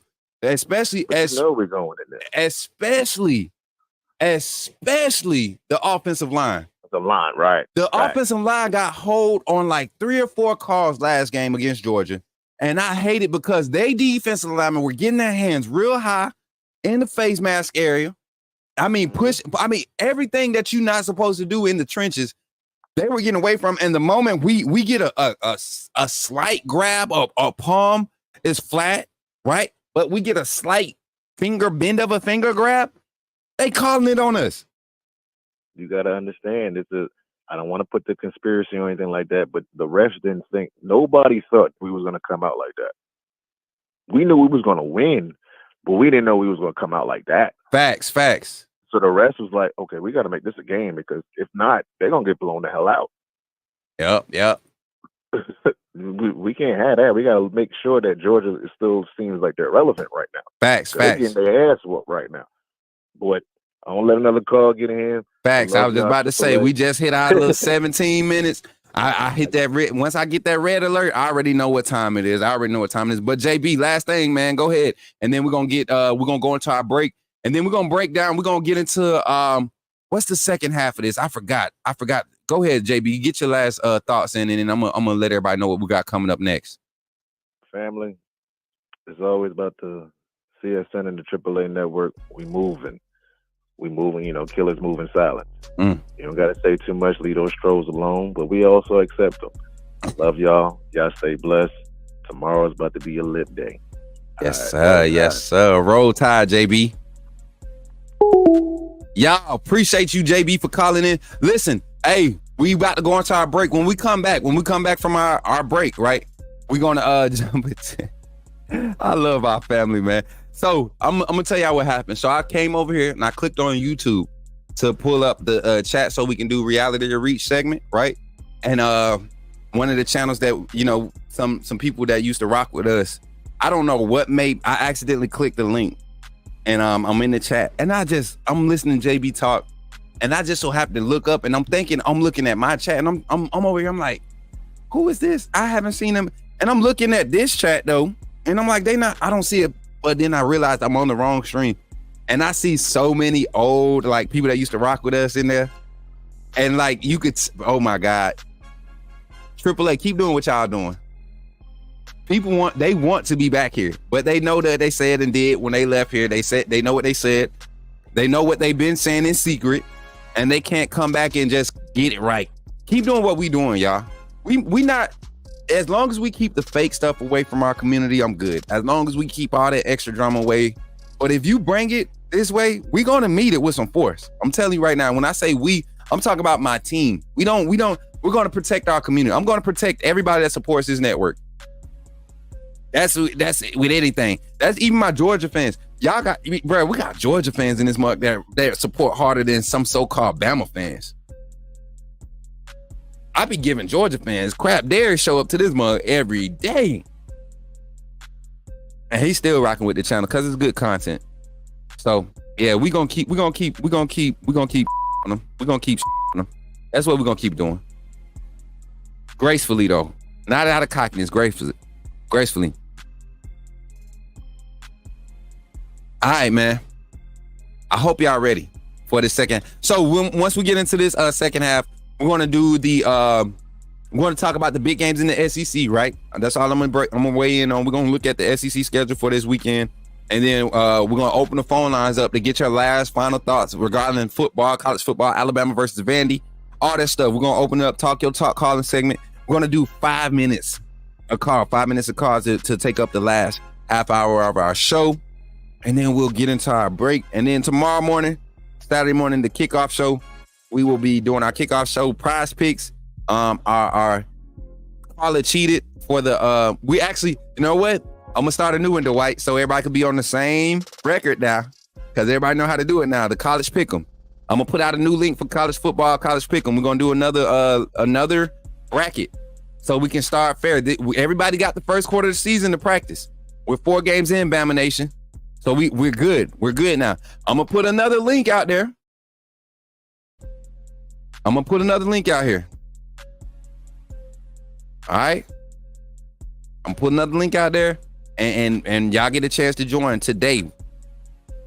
So, Joe, not just that channel. I was in another chat, and that junk is boring. I'm sorry. I'm looking at the comments. I was like, dang, bro, like nobody. But then I seen a name in there, and she used to support over here, and I'm like, I know why she don't support over here. I know exactly why. But that's neither here nor there. It was weird. I was confused with the chats, and I was like, dang, it's bad. So keep doing what we doing. That's all that matters. And y'all, my hair, if y'all see me playing with my hair, it's because it's growing. I like my junk growing. I don't know if y'all remember when I first got these redone. Y'all remember my hair used to be like barely, like I used to have these right here used to be like right here. I got 2 minutes to waste. That's why I'm talking about you. Like, y'all remember these junks used to be like right there when I first got these retwisted back in January. They weren't even right there. Like them junks used to be like up here in January, cuz. Go look at the screen from back in January. Now look at where them at, cuz. Somebody tell Gary, come see me. Y'all know Gary got them locks, man. Him and Brett, they've been growing their hair since they was babies. What's up, Pops? Pops in the chat. Y'all, back into the show after these breaks. Listen, make sure y'all support the merch. Make sure y'all be on the lookout for the next event. When we come back, I'm gonna put an announcement out, y'all. Something to be on the lookout for here on the Coach Smook Network. Y'all don't want to miss this one. Y'all thought y'all missed one with the tailgate party. I ain't gonna want to miss this one. All right. So when we get back from our break, our infomercial break, we'll get into all that. I love y'all. Thank y'all for showing up. If you're not a member of the Coach Smook Network, think about becoming one. But if you are, thank you so much for supporting. Shout out to our sponsors. Check out the merch, and we'll be back, man. We'll be back.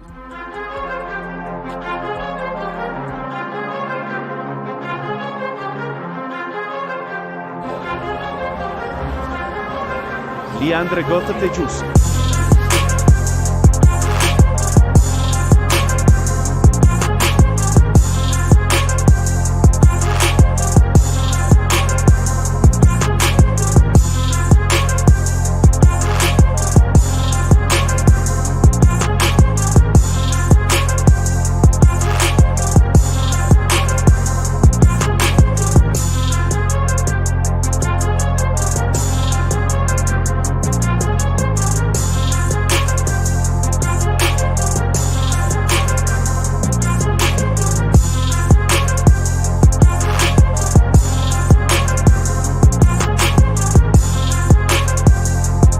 Did somebody say put me in the game? The time has finally come. Here at the Coach Smook Network, we are officially launching our first merchandise line.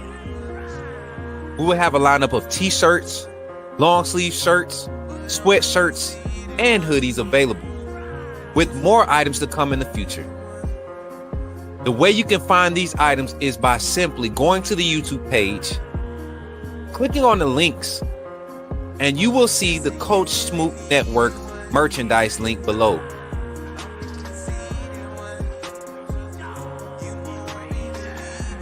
Or during our live stream, type in the chat !merch, and you will see the link come up.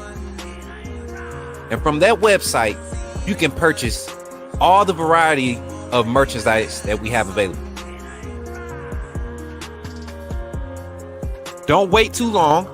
Don't wait until it gets close to the end. Coach Smook Network is growing fast, and I'm glad to be a part of what we're building here. Thank you for your support, and go get your merch, man.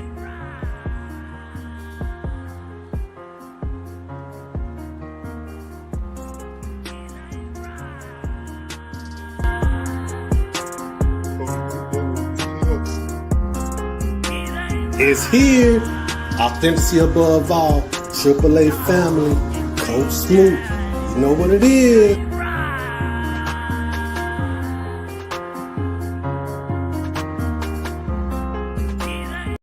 Welcome. First of all, I just want to say thank you for joining the AAA family. By doing so, you have committed to supporting this channel monetarily, and for that, I could not thank you enough. I'm glad that you saw fit to contribute to the growth of this network, and because of that, you have access to all the behind the scenes content that we're going to be placing on this channel, backstage access to all the vlogs, VODs. We got all types of content. You will have early access to it. Also, any event that you see come out with outside with Coach Smook, or anything sponsored or partnered with Coach Smook, it will be preferred, and we will all make sure that we're all taken care of.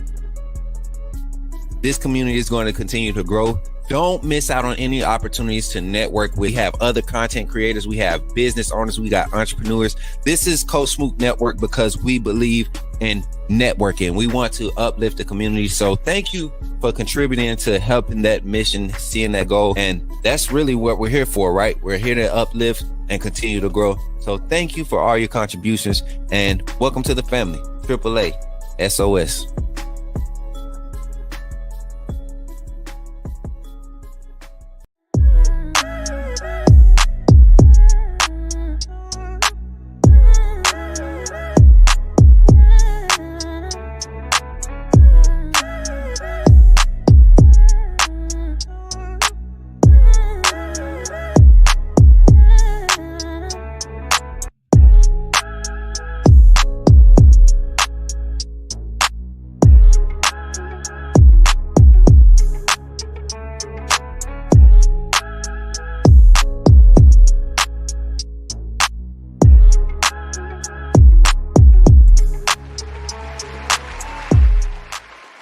Let's get it, baby. Let's get it. Let's jump into it, man. Listen, we got some big SEC matchups this weekend, y'all. Got some big SEC matchups.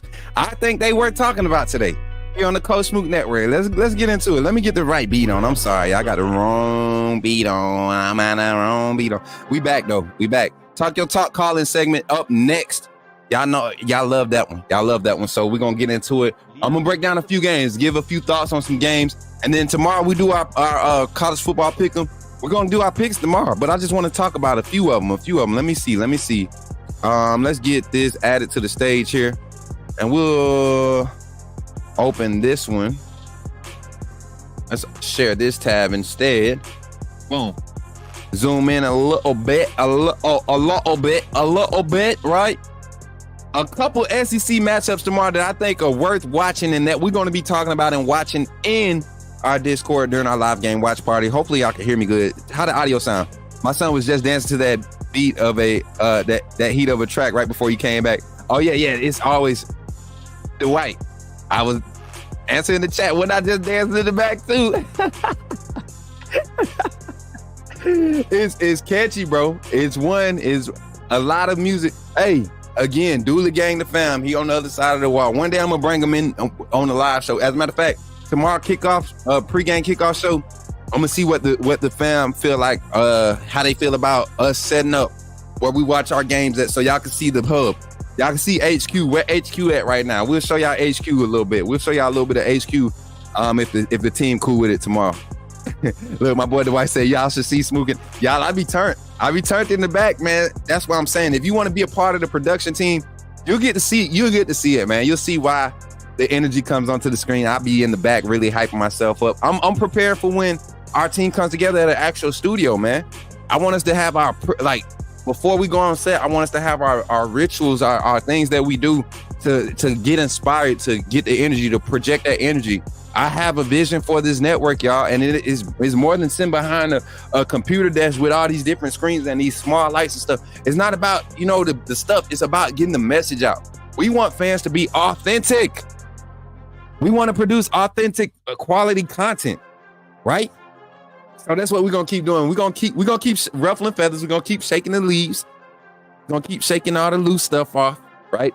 Cause this tree we gonna stand. We're gonna stand. This family tree gonna continue to grow. Shout out to the 130 in the chat. We got 82 on Twitter, 48 on YouTube. Man, YouTube, y'all need to get them numbers up. Y'all need to get them numbers up, man. Get them back in here. Rubberneckers left, man. They get tired of me getting on their neck, Dwight. I gotta stop messing with these rubberneckers, man. I gotta stop messing with the rubberneckers. They be so mad. I know they be. That dude, man. That freaking guy, Smook, man, he just thinks he's all that. Nah, I'm just blessed, man. God done really kept me. He done kept some of y'all, too. Kept y'all from me. You know what I'm saying? Better thank him. Anyways, to the SEC matchups for this weekend. Here we go. Big SEC weekend, y'all. Let's talk about it. You got SEC matchup, Missouri versus Texas A&M. One that I don't know. This might end up being a trash ball. This might end up being a trash ball. Missouri allowed Vanderbilt, who is a improving team, allowed Vanderbilt to take them to the wire, and Vanderbilt did that to them at home. Missouri has to go to Texas A&M. Texas A&M is actually playing good trash football. And I mean good trash, like clean paper, biodegradable trash, stuff that you could reuse. Texas looks recyclable. They look recyclable this year. They look like they could actually produce something in the next coming year. So that's going to be a good one. Auburn and Georgia. I'll circle back to that one. I'm going to say that one for last so I can have all my Georgia pups that's in here, the rubberneck, and I'm going to make y'all mad. Stick around. Ole Miss, South Carolina. Is the Lane Kiffin hype real? Is the Lane Kiffin hype real with Jackson Dart in this Ole Miss offense? I don't think so. You see they dropped it to Kentucky last week, right? You see they dropped it to Kentucky. Kentucky's defense is legit, but Jackson Dart, once again, against quality defenses, cannot produce. Brock Vandegrift's still doing his thing, but look at Jackson Dart, 18 to 27. Once you take away the deep ball, their explosive deep ball, what can they do? What do they do as an offense? Right? What do they do? They can't do nothing. Lane Kiffin can't scheme up a run game right now. What is going on? So we'll be able to see if they're going to be able to do it this week. We're going to be able to see if they can do it this week against South Carolina. I think that's going to be a good game. South Carolina's defense is legit. What are they going to do? Lane Kiffin in that offense. Ole Miss defense is horrible. They're benefiting from playing underrated offenses right now, but Pete Golden is horrible. We know we got our game. Tennessee, Arkansas should be interesting. Arkansas might push Tennessee to the third quarter. And I got UCF over Florida. No cap. Like all cap, no cap, none of that. All caps off, all of that. I got UCF over Florida. That's how bad I want Florida to be embarrassed. UCF over Florida. I'm loving it.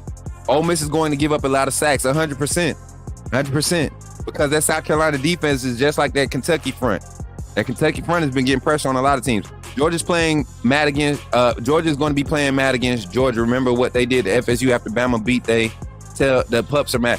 Bro, you know what? This ain't the same Georgia team. So I want to open this Auburn-Georgia matchup up because I hate Auburn, first of all. But anytime Auburn and Georgia play, whichever one of them loses, I'm happy, right? One of them has to lose. And because Georgia fans were so humbled and respectful, they've been very respectful the past few days since that tail whooping they got this past weekend. I'm not going to give them as much hell today. I'm going to be real nice about what I'm going to say, right? And I'm not trolling when I say this. If Auburn beats Georgia, don't throw it. Don't throw it.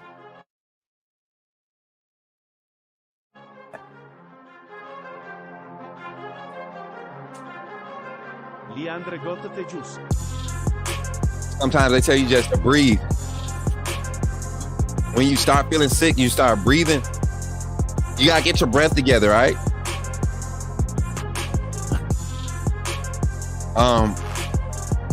So Auburn may beat Georgia. Yeah, I said it. I said it. I'm so serious, y'all. Call me crazy. Call me. Georgia fans get mad. I quite frankly, I don't give a. You know what I'm saying? Boy, I'm telling you, I don't think he'll be on the hot seat. I think a lot of players is going to cause a culture change, but he won't be on the hot seat. I believe Auburn can push Georgia to the wire this weekend. I feel like Georgia's hurt. I think Georgia hurt from that matchup this past weekend. They are hurt. They did not expect us to punch them in the mouth like that. They did not expect us to punch them in the mouth like that. And this is the type of game. You want Hugh Freeze to save his job or to quiet some noise? Hugh Freeze has done it. He did it at Ole Miss. This will be the game. This will be the game, y'all. Hey, and that part right there, Derek, that part, you don't think Auburn is looking at this game saying they made us their homecoming? Georgia said this, and this is, y'all know I hate Auburn. I think they're trash. I think Auburn needs to go somewhere and freaking just roll over. Like, maybe if they weren't in the SEC, I wouldn't hate them so much. But they're in the SEC. They're in the same state. The doggone town stinks. It stinks. I can't stand it. I can't stand Auburn. But I really do believe Auburn can really upset Georgia this weekend. I feel like Kalen DeBoer might have freaking knocked something loose when we was tearing that hind part up. Pause. He might have broke something over there in Athens. He might have broke something. And yeah, they made a push to make it a close game. But you know what Auburn did? They said, oh my God, we can't pass the ball. They can't stop the run. They really couldn't. Georgia could not stop the run. We just stopped running the ball. Georgia could not stop the run. They couldn't stop our pass game. Clearly, they couldn't stop us. But they really couldn't stop the run. Auburn's going to run the ball. If Georgia cannot stop the run, and Peyton Thorne, that boy trash. He gonna hit 2 or 3 passes this game though, cause they ain't gonna let him throw it 12 times. He gonna go.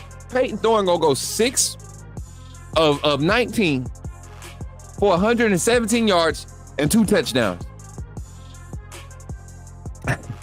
That's how trash the boy is. That's how trash he is. And 4 of those completions gonna be to the running backs. The other 2 gonna be to Cam Coleman.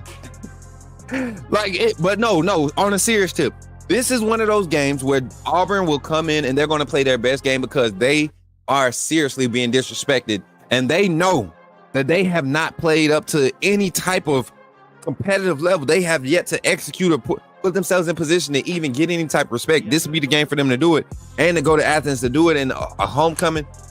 Kirby in the hot seat. No, I think we see Carson Beck probably take a back seat after this game, right? There's some questions around that. Defense really you're going to see defense change up. Like, man, Georgia got a lot of problems, and Auburn is so problematic that all they got to do is come out and play. If Auburn comes out and plays careless, they probably will win it. If they play without thinking about what's going to happen, they will win it. Hey, Dwight, pray everything good. I just noticed that you popped out. So, big SEC weekend. That's some of my takes. Do I have Auburn winning? Find out tomorrow on the kickoff show. We'll talk about it tomorrow. What y'all think? Give me some thoughts before we go into our final Talk Your Talk calling segment. Got 20 minutes on the calling segment, y'all. Yes, I'm on time today, y'all. I'm doing my thug thizzle today. Baby. Are y'all still in the chat? Y'all still there? 49 in the chat on YouTube, 84 in the chat on Twitter. Facebook sleep. 50 in the chat on YouTube. Come on now. We got 50 likes on the stream yet? Where my like count? Where my like count at, Kimberly? Where my like count at? I think Alabama University beats UGA. Pops, I feel weird about it this year. I feel weird about it. In hindsight, naturally, I don't think they're good enough, but I feel weird about it this year. Even though it's in Athens, I hope Georgia blows them out. But this is the year, man. Oh my God, please, y'all. Please, let's just hope I'm wrong. Georgia fans. Let's hope I'm wrong. Let's hope I'm wrong. Georgia, if my Georgia fans are watching this, Dwight, I know you're gonna be clipping it. Georgia fans, please hope I'm wrong. But I think Auburn might upset y'all tomorrow. They might, capital might upset y'all tomorrow. I'm like 52% positive right now that y'all might get upset by Auburn tomorrow. I'm serious. Like, I'm so serious. We at 47. We need 3 more likes. We can get 3 more likes before we get off the stream. As a matter of fact, when we go jump into this phone call segment, because the phone line is open, 334-625-1121. Call now. 334-625-1121. Go ahead, call in. Let me hear ya. Let me hear ya. 334-625-1121. Call in. Say your name. Put me in the game, coach. Final segment. Talk your talk. It's brought to you by the AAA family, man. Talk your talk. Let them Vandy. Listen, I got a video I'm going to play too for y'all. It remembers of Vandy from 2017.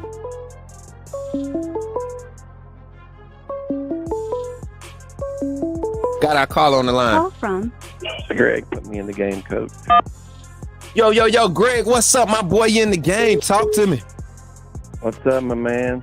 Shoot, chilling, man. You know what time it is, man. It's that fourth. Man, you know how hard it is to get in on your show now?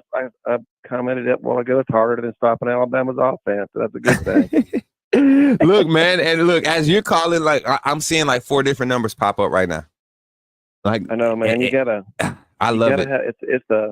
It's a talent to get in on here. Actually, you have to really. You got to figure it out. Because Zach's the best.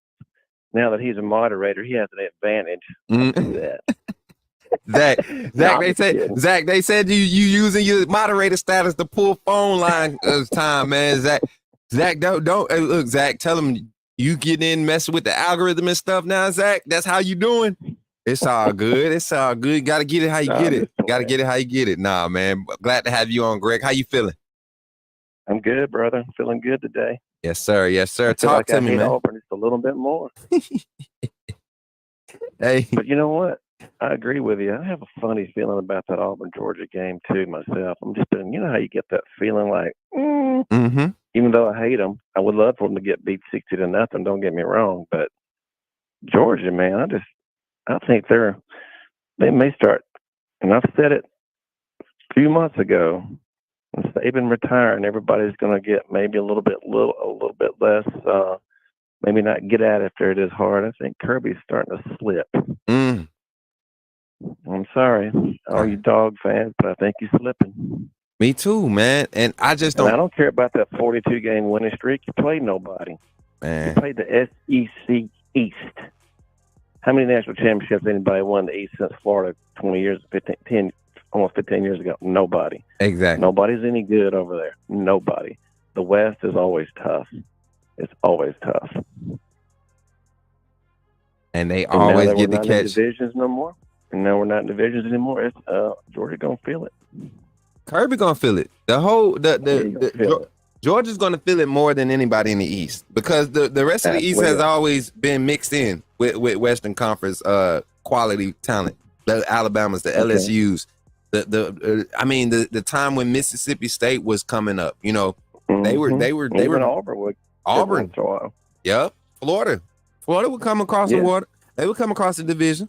Georgia has always managed. Georgia and South Carolina saw us every few years. Every few years, right. South Carolina would. Kentucky has been. They've come over to the West and played us. You know, a lot. Georgia has benefited from not having to come and play the quality guys, but now you see what happened that first year in the SEC. They start off with their us, but now they don't like. I hate it for teams like Vandy though. Oh yeah, you know, like Vandy, Vandy now. But Vandy, like I said, like we're talking about Vandy today. Vandy's going to compete against the Arkansas, the Auburns, the bad Auburns. You know, the bad Kentuckys. Oh yeah, yeah, because those teams are so inconsistent that you don't know. Now Kentucky's defense has been consistent, but that offense once they find a receiver, that they're gonna they might do something. I mean, yeah. I mean, their defense is tough. Mm-hmm. I mean, they'll rough you up. They'll bang you around. You know, Vandy is not not everybody's, especially my age. They're not everybody's the old Vandy. This Vandy's got a good quarterback from New Mexico State. I know all of them will remember him. Yeah, they remember him very well. Out. They don't turn the ball over. Now, they do have a key injury, I think, on the defensive line. One of the better players is hurt. I just think we need to lean on them. I would really love to see our running backs get going and not have to depend on Jalen as much to run, because I'm so fearful of somebody just hitting him just right, you know. Yeah. I mean, I get it. I mean, I know there's games he needs to, and I don't get me wrong, but I just would like to get it to where it's only 7 or 8 a game. Yeah, not 17. Not 17. You know? And you got to think Yeah, a lot of these decisions are Jalen decisions on those runs, especially in the Georgia game. You could tell that he was adamant about making sure he carried the load in dictating what that defense did. And he did a very good job. Like that's what you have to do against athletic defenses. You have to, when you have a mobile quarterback or running quarterback that's going to have some. I mean, he got some girth on him, got some size on him. He could take a few hits. Oh yeah, ball security is his issue. I'm just always fearful of injuries. And I don't want him 100%. to get hurt against a Vandy or a Mercer or stuff like that. I want them running back to start pounding some people, because once we get them going, tight ends are doing great, wide receivers doing great, Jalen's hard to stop. There's so many things that you're going to have to do as a defense. We can hurt you if you take away this or you take away that. We're just going to go, okay, well, we'll just do this or we'll do that. And I think that's one reason why nobody can stop them, because our schemes are so good. Right. Makes it easy for the quarterback to pre-snap, figure out, okay, this is what I need to do. Boom. And then, that's why his intermediate passing has gotten better, because it's easier for him to dissect earlier, quicker, and he's just getting polished. And everybody's like, now everybody's, jumping on how good he is. And we've been saying it for a while. I don't know where everybody else has been, but you got to remember, the guy only played 1 year of his first year last year. Like, come on, people. I mean, yeah, a little bit, but he got better. Now he's with a better offensive coordinator, better design, better scheme with a head coach, and he just flourishes. And, DeBoer's smart enough to use his best attributes, design everything around it, and, go from there to make it where he's comfortable. And when a quarterback's comfortable and confident, it's just no stopping a quarterback. And DeBoer is so positive. Right. He's always been positive wherever he's been with all the players. Make sure that they have confidence in what they're doing, that they can get the job done. I just love it. I think we'll struggle maybe a little bit with Vanderbilt. They've had a week off. They may come out with a couple wrinkles, but I think we'll make the in-game adjustments. Still think we're going to score over 40. I don't know how many of those score. They might get a couple TDs. I don't know. I think we're going to get a pick six. I do know that they haven't turned it over, but maybe once, or maybe they haven't. They've had one. I think they had one. One, and that the only thing that it was a fumble, but they recovered it, so it wasn't technically a turnover. So I think we're going to change that. I think our defense is starting to get a little bit better at that with their vision and last minute. Greg, go ahead and run it. Last minute. I'm sorry. I was saying last minute. We got a minute left on this one. Oh, I got you. I got you. I feel like we're going to have a great day. I think that Missouri is going to lose to A&M. I think Auburn will lose to Georgia. I want them to lose because I know they got a great recruiting class going, and I want them to start losing some recruits. So let's just say I want Georgia to trash them, even though I think Auburn can give them a good game, but I hope they don't. I think that Ole Miss is going to lose to South Carolina because Lane is going to be Lane. That's why I tell all these people that I like Lane, but I will never want him to be our head coach because he always loses games like last week. He can't handle the moment. He's too busy getting on TikTok with his daughter, or he's too busy with this or that. He's not doing football stuff. So, I just think it's going to be a good week, and I just hope we don't have any injuries. For sure, Greg. Roll Tide. Appreciate you calling in, my guy. Yes, sir, brother. Yes, sir, man. My boy Greg, look, he said he got to call in and get his fix, chat. My boy said he got to call in and get his fix. Y'all know Greg, man, when he was at home on surgery, that was probably like the funniest time of the show. Like when he had time, when he and Piano Man during the summer had so much time, those were the funniest shows, man. Fourth quarter calling segment, Talk Your Talk, here on the Coach Smook Network. Go ahead and call in 334-625-1121. Again, 334-625-1121. Go ahead and call in, talk your talk. Got enough time for 2 more phone calls. 2 more. We got enough time for 2 more. Come on. 334-625-1121. This is your chance to have your voice heard. My guy Greg coming in. Shout out to Steven Sibley with the $5 super chat, becoming the first co-sponsor on today's stream. Says Roll Tide, fam. Appreciate you, my guy. Look, my boy, hey, I was not about to have that banner up no more today. I was like, man, you know what?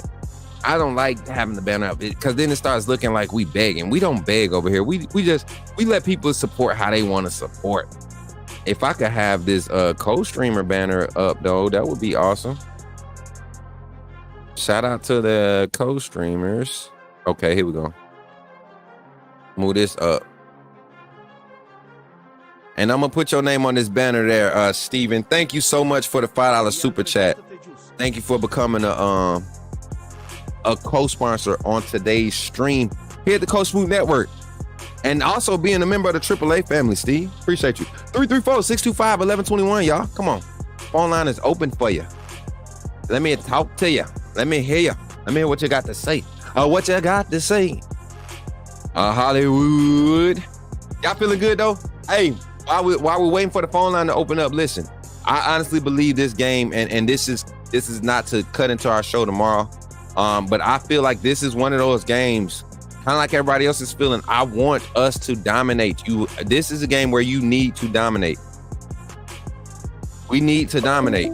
We really need to dominate early in this game. And if that is if that's 48 in the first half, let that be 48. Call from Zachary put me in the game, Coach. to accept. Yo, Zach, what's up? You're back in the game. Talk to me, man. Talk your talk segment. Yes, sir. Vandy, you ain't ready for this Bama team. This Bama team ain't last year's Bama team. Bama's gonna whoop that behind for you. Yes, sir. We gonna whoop that behind. Yes. We go. What you always tell them, Zach? We're coming for you. We ready. Uh-huh. We ready. We ready for y'all. Come on, we're Ala freaking Bama. Roll Tide, roll. Let's go. Let's go, Zach. Hey, you know what's crazy, Zach? When we get to the next tailgate, that's going to, you already know, E-Rock, they was asking for a chant. I don't know why we didn't think of it in that. I think everybody was just excited to be there. Nobody was thinking about it. But we definitely going to be doing it. Oh, yeah. I'm telling you. If I would have heard, I would have went up there. Zach, you know me. Bruh, I think we're gonna get the whole family together. We're gonna have our own AAA chant for Bama Nation. Watch it get viral. Watch it go viral, Zach. Oh yeah. But for your last 3 minutes, Zach, give me some thoughts on the rest of the games this week. SEC, other big games in the country. Talk to me. Georgia Auburn. I think it's going to be a good game. The question is, can Georgia's defense stop Auburn's run game? We know Auburn can't pass, but can they stop the run game? That's the biggest question. Yeah, they showed improvement last weekend against us, but that first half was abysmal. Yeah. So can they come out and start fast for once this season? Because and I say for once this season, I'm talking about against halfway decent opponent, because Tennessee Tech is a nobody team. Who's heard of Tennessee Tech? Right. And so if Georgia can come out and stop Auburn's run game and shut that down, Georgia wins the game. But in years past, and I'm gonna keep harping on this until they prove me wrong. Anytime we played them in the regular season and beat them, they've lost to teams they shouldn't have. Right. So and I'm going to keep harping on that until they prove me wrong. Facts. They until they prove me wrong, they can't do it. And Them facts though, Zach. When you make and that's life. Like that's in real life. Until you do it, you ain't proving me wrong. Yeah, and you can't do it. So I'm right there with you, Zach. I think that going to Tennessee and Arkansas, I think Arkansas is going to give Tennessee a little bit of trouble. And I'm going to say this about Tennessee and I'll probably get some heat for it, but I got to say it. Say it. I don't think everybody's saying Tennessee's secondary is better this year, and they might be, but from what I've seen, they really haven't played a quarterback that can expose them. Jackson Arnold was supposed to be that guy that tested them, but Jackson Arnold ain't that good of a quarterback, or proved to be not that good of a quarterback because he got benched and been replaced by the freshman, and the freshman quarterback is doing better than he did in the 4 games that he started. So I don't know. So hold on, Zach. I just seen a comment. My boy Jay coming in with another questionable comment of the day. Georgia blows Auburn out. That O-line held us off of 90% of our blitzes. They'll hold Auburn off of 100. Noodle arm will have all day to throw, and Auburn doesn't have an answer for it. Jay, did you watch the Alabama-Georgia game? Because the difference in that game with our defense, especially in the first half, was definitely our defensive front and our pressure. Right. I mean, Quay Russaw caused a sack fumble, right? If I'm not mistaken. Yes, and that was in the second half. That was in the second half. So I don't know. Like, we disrupted Georgia's whole game plan because of the pressure we were able to create with our defensive front and the blitzes we were sending, the 5-man, especially when we sent 5. So I don't know, Jay. Maybe we need to have a boom boom room night and you come in and rewatch the game with us. And they said Nico is hurt for Tennessee this week too. They say he's hurt. So like I said, coming into this season, I thought Tennessee was going to be a lot more dynamic offensively. They showed that early against non-formidable opponents. But that Oklahoma game, I mean, my Tennessee balloon just deflated. Right. Like my hype, because Oklahoma did some things with their skill sets and personnel that I just really don't think they're that good. I don't think Oklahoma personnel-wise is that good for Tennessee to say that they're going to be a team to be a force to be reckoned with in the SEC this year. I don't think they handled that Oklahoma game with that personnel. I don't think they handled that good. And then, like you said, Jackson Arnold, he had some success against Tennessee's defense. But he's trash. He's trash. I'm sorry, Jackson. I'm sorry. I'm not gonna call you trash. I don't want to make Jason cry. Jason Watkins over there. He's not as good as the quarterback that's behind him. And right. I don't think Jackson Arnold is in the top 14 quarterbacks in the SEC right now. Just in the SEC. Right. So that's just my personal opinion. And Tennessee did not take advantage of having their defense secondary wise. I don't like it. So I can't wait to see what this matchup looks like. Tennessee and Arkansas this weekend. I think that was going to be sneaky. And then the Carolina and Ole Miss game, like you said, Zach, that Lane Kiffin situation. We got to figure it out. If this is the year, is he going to change it? Is he finally going to mature? I doubt it. Right. I doubt it. Right. And I doubt it too, but any miracles happen, but I doubt it. All right. But yeah, Zach, 30 seconds, man. Last thoughts on your talk your talk. Okay. But yeah, Auburn, all you got to do is beat Georgia. All you got to do is run the ball, run it, run that sucker. Make Georgia stop you. Make Georgia come up and put more in the box. Overload the box, and that will open up the passing game.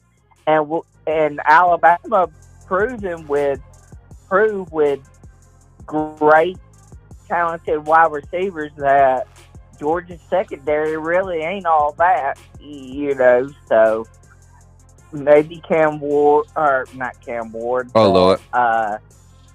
Cameron Coleman could maybe get open a bit, maybe. I doubt it, but I doubt it too. And Thorne ain't gonna be able to get it there. No. Now, if Noodle Arm come out dialing it up, pulling a Tom Brady, I'm a trip out. But Zach, roll Tide, man. Roll Tide. Yes, sir. Yes, sir. Oh. Another one.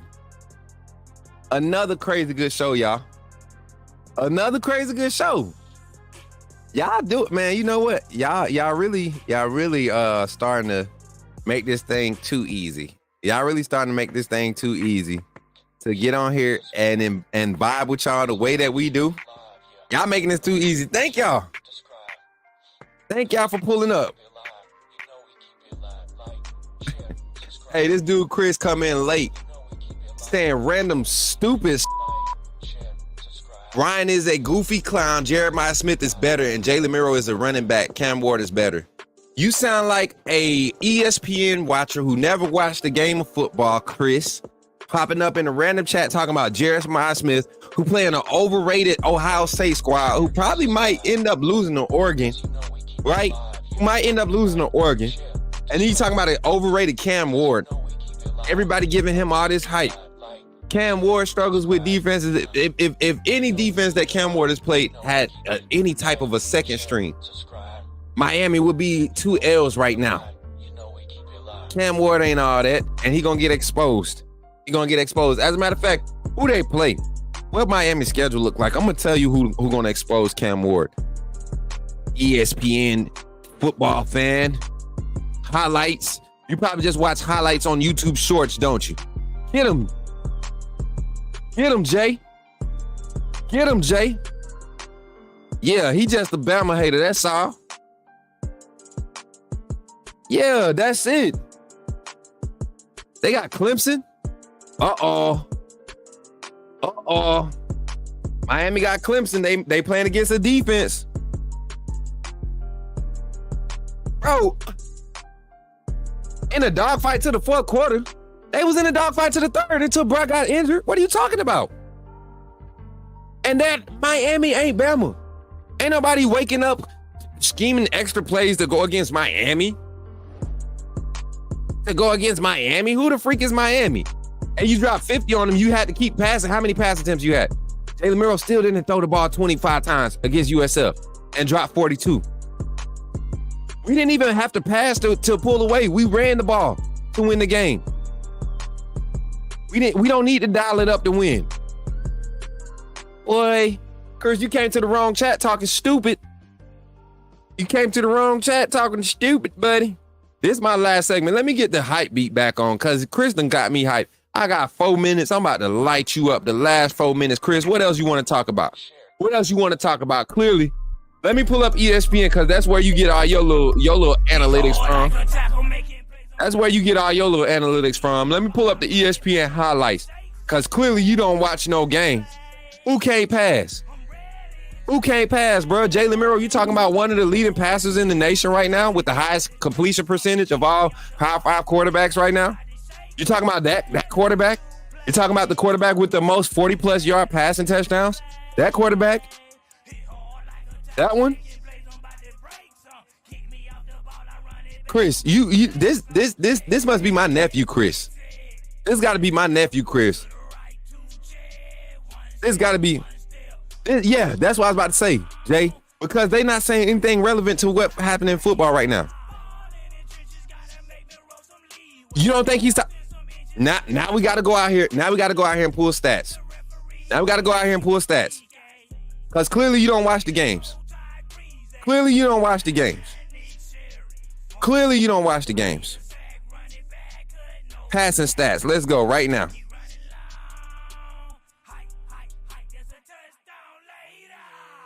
Ready to play. Let me get my boy right here.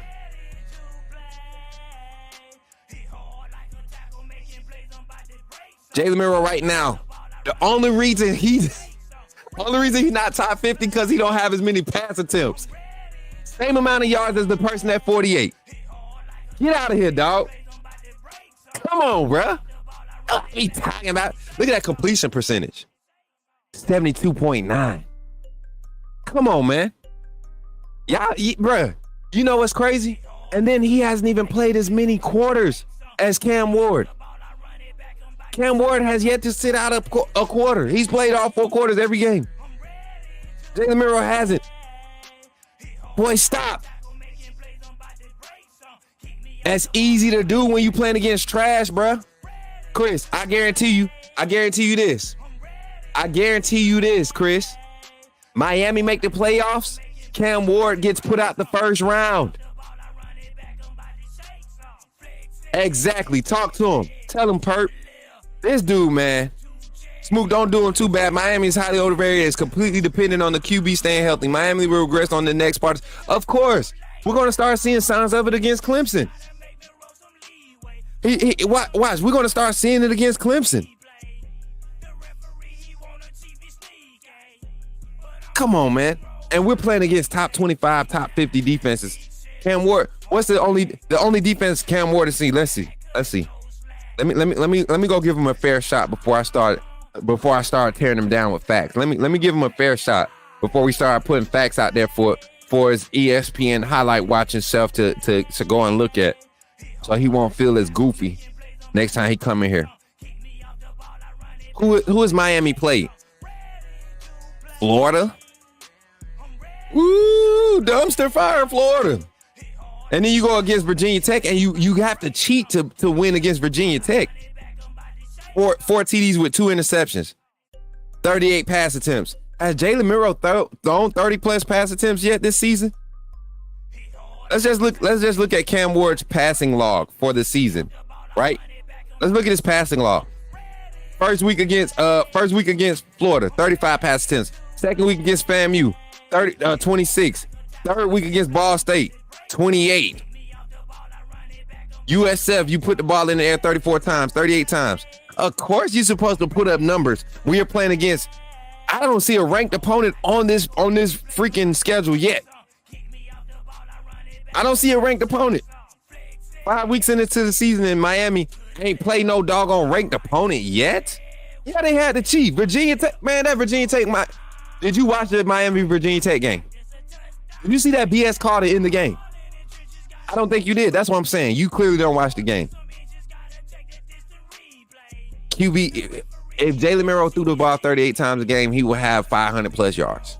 He's averaging 220 right now with half the attempts. Bro, get out of here. You don't want smoke here. Here, clown. Thank you. I was going to say it. I just wanted to make sure I wasn't tripping. What will look good in KD's offense, though? 100%. 100%. Because he'll be developing. He won't just be out there being an athlete, taking advantage of playing lesser talent. Oh, my baby's calling, y'all. Let me see. They supposed to be in school? Hold on. Why they not in school? You on field trip? Huh? Oh, I'm live on my show. Say Roll Tide. Say Roll Tide. Yeah. My baby on her field trip, everybody. Tell everybody what you doing on your field trip, baby.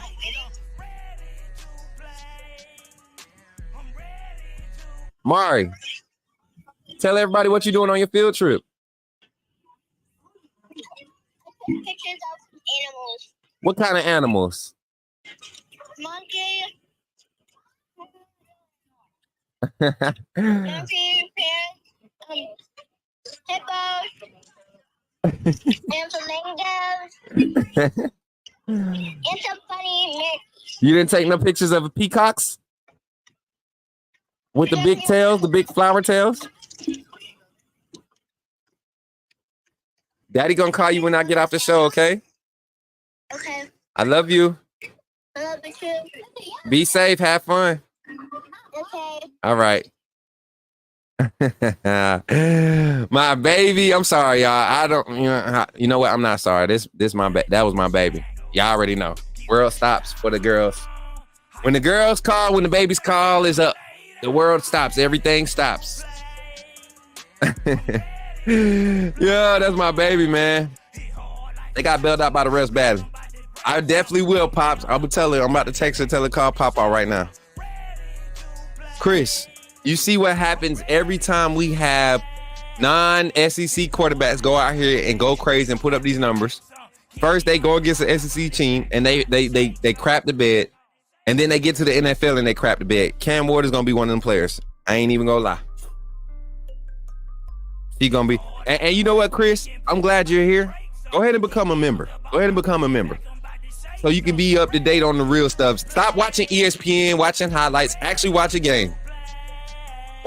He talking about Quinn Ewers, comparing stats with Quinn Ewers, and he hasn't even played 2 games. That's how you know this dude don't watch college football. He don't watch college football.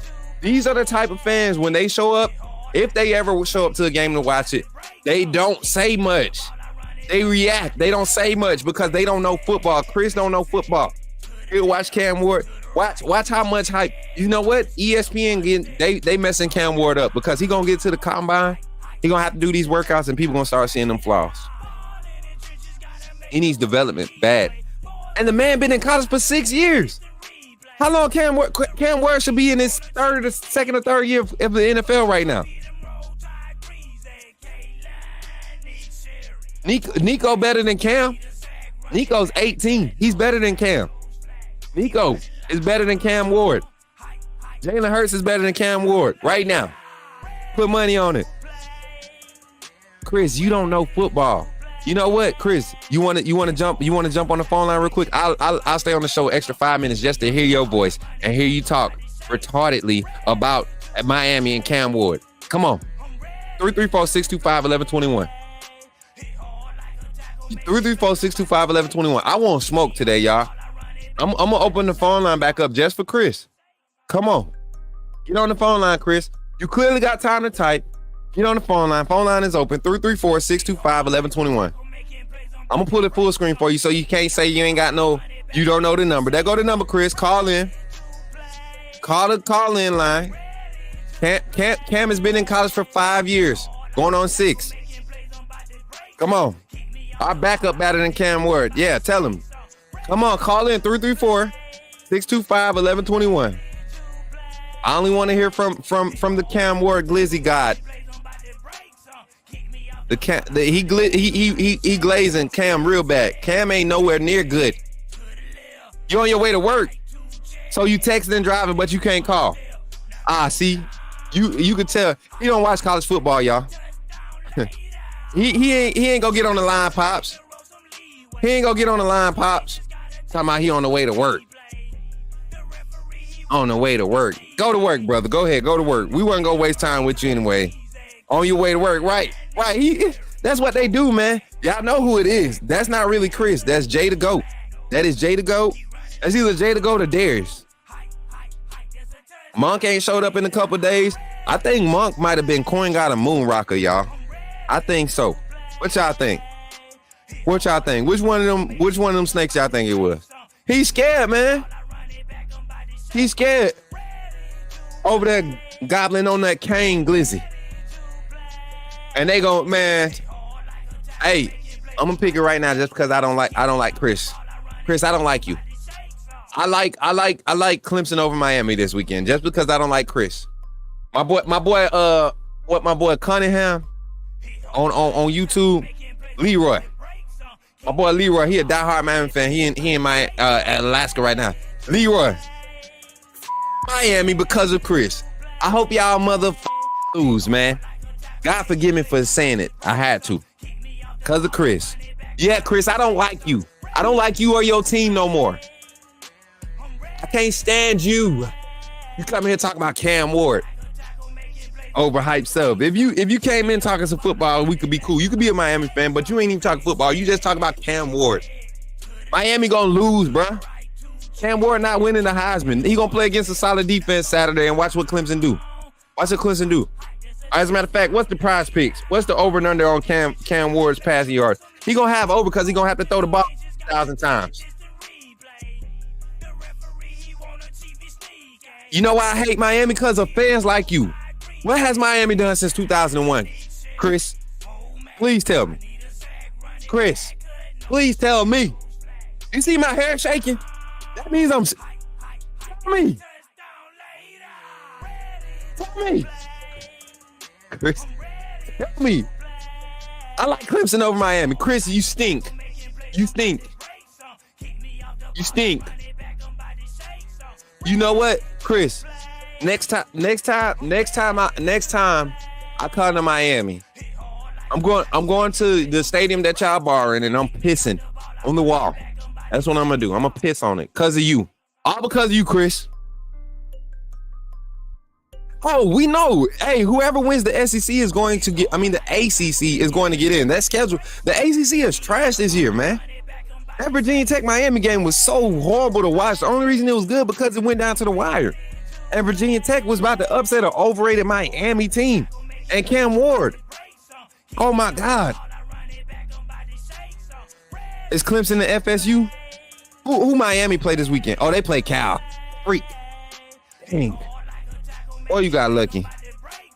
Look at this week schedule Miami got though. Let's pull this sorry schedule up while we talking about Miami. I can't wait till they get shut up. Man, you know what? I hope Miami lose this weekend. I hope Cal come in and upside my. They got Louisville next weekend. They might lose that one. Louisville defense trash though. Georgia Tech. I like Georgia Tech over Miami. I like they don't got Clemson on their schedule. I like Syracuse over Miami late in the season. I like Syracuse at the end of the season over Miami. I know who I don't like over Miami. And if y'all even struggle with them,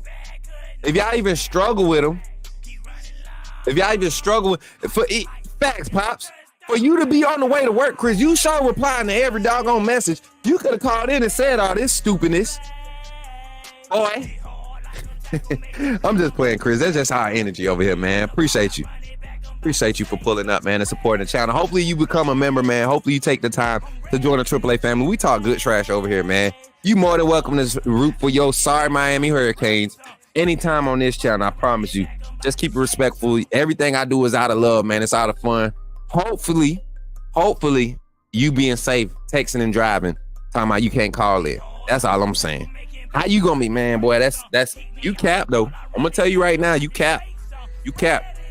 We play real football and talk real football over here. Tell them, JB. Gotta put on. You know what? The ACC need to put on for themselves. Trash, boy. He ain't using that talk to text. Yeah. He talk to text work too good. He ain't no way he using talk to text. He using emojis and everything. Ain't no talk to text. Well, y'all, we out, y'all. That's the show this morning. Listen, quick announcement before we get out of here, y'all. Thank y'all for tuning in again. Thank y'all for hanging out. Shout out to the sponsors of the stream today. We only had one super chat, which is cool. Everybody that shows up sponsored this stream, to be honest. But thank y'all for supporting AAA family, for supporting the stream. Shout out to the Diamond Sports Group, man, for doing what they do, man, for the network. Thank y'all for supporting. A few announcements. We're going to talk about this real quick. We got about 8 minutes before we end the show.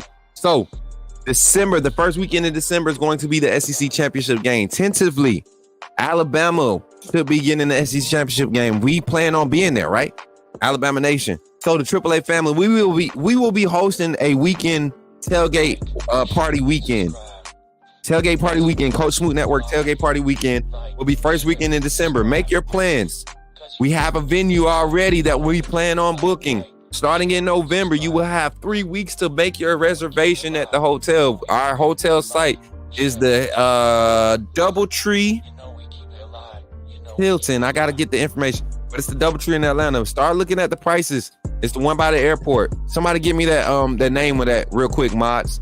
Just the name. That's all we putting out today. We're not putting out no particulars, but just start looking at booking that hotel. If you want to go ahead and reserve it, you can't get refunds. I've reserved my room. It don't require no deposit or anything. It's good to go ahead and reserve it just in case we win it. I'm reserving it. As a matter of fact, I'm going to actually pay for it. I plan on doing it live. I'm going to be live.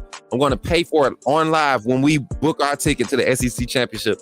And when I do that, that's when ticket sales and everything will go out for the SEC Championship tailgate party with the tailgate party committee. We'll be collabing with them. We will have our own tickets available for purchase for that in the event. So when you go to that event link, you will see the CSN tailgate party VIP section. You will have that. And actually, I think those ticket prices are probably going to have to be more because we're going to have the hoodies. We're going to get into all that. We're going to have our gray hoodies, gray with red, white, and hoodies. Our AAA logo with our tailgate party 2024 on the back. It's going to be a vibe, y'all. It's going to be a vibe. And what's going to happen is we're going to be able to show everybody who we are once again, the AAA community. So be on the lookout for that first weekend in December.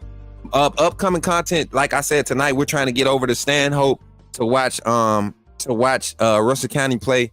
Y'all should see us live. We should be doing some sideline production type stuff. If we're able to make it, get y'all some clips. I know y'all enjoy that content, but youth football starts in a few weeks. We're going to start our coverage for youth football. I want to expose a lot of the young teams and organizations that's doing some positive things in the community. So be on the lookout for that.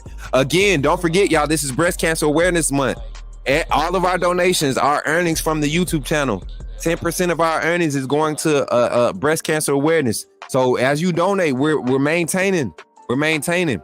Also, thank you all for your donations for my mother's birthday stream the other day. Y'all made a little grip for her. We're gonna send that to her when we get our payout next month. It's gonna be a vibe. What else we got, man? What else we got? Mods, am I missing anything?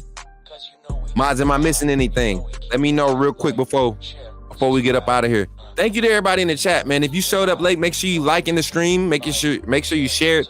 Where are we at on likes real quick? Let me go check that. Let me see. When the last time y'all heard that intro? That's an old intro right there. That's that OG intro. Y'all know nothing about that. What y'all know about that? We at 53? We at 53 likes on the stream. Appreciate y'all, man. And so, with that being said, y'all, thank y'all for tuning in and supporting the Coach Smook Network. I'll catch y'all tomorrow morning for our kickoff show. If not tonight, if we go live tonight, man. Well, actually, I'm gonna catch y'all at noon. We're going live at noon for our live game simulation. I'm gonna get on this thing. And y'all tune in. I gotta get my coaching hat on and everything. So my visor. We're gonna get into it today. So tune in. Enjoy the festivities today. We got Vandy. Live game simulation versus Vandy. Realistic gameplay. I'm gonna be talking about play call and everything. It's gonna be a good hour and a half stream because I'm gonna make the quarter links a little bit longer so we can actually dialogue. So please come through. Please pull back up. Let's get these numbers back up. All right, let's get these numbers back up. And let's do this tonight at noon Central Standard Time. As a matter of fact, let's do 12:30 Central Standard Time. 12:30 Central Standard Time. Oh yeah, we do got a fish Friday night. I want to see my father-in-law. Not my father-in-law yet, y'all. He keep calling me son-in-law, so it's hard not to call him father. I love KT's family, man. I love her family. They've been a very positive light in my life in this transition. You know what? Can I take the last 3 minutes to do some personal shout outs to just my team? Y'all mind me doing that? Can I do that to my team? My team, I want y'all to put AAA emojis in the chat. If you know you on my team, you know who you are. Put some AAA emojis in the chat right now. And I ain't talking about just the AAA members. I'm talking about the team. And it's not a slight at anybody else. I'm not showing favoritism, but I need my team to hear this. Come on, I got 2 minutes. I need to do this.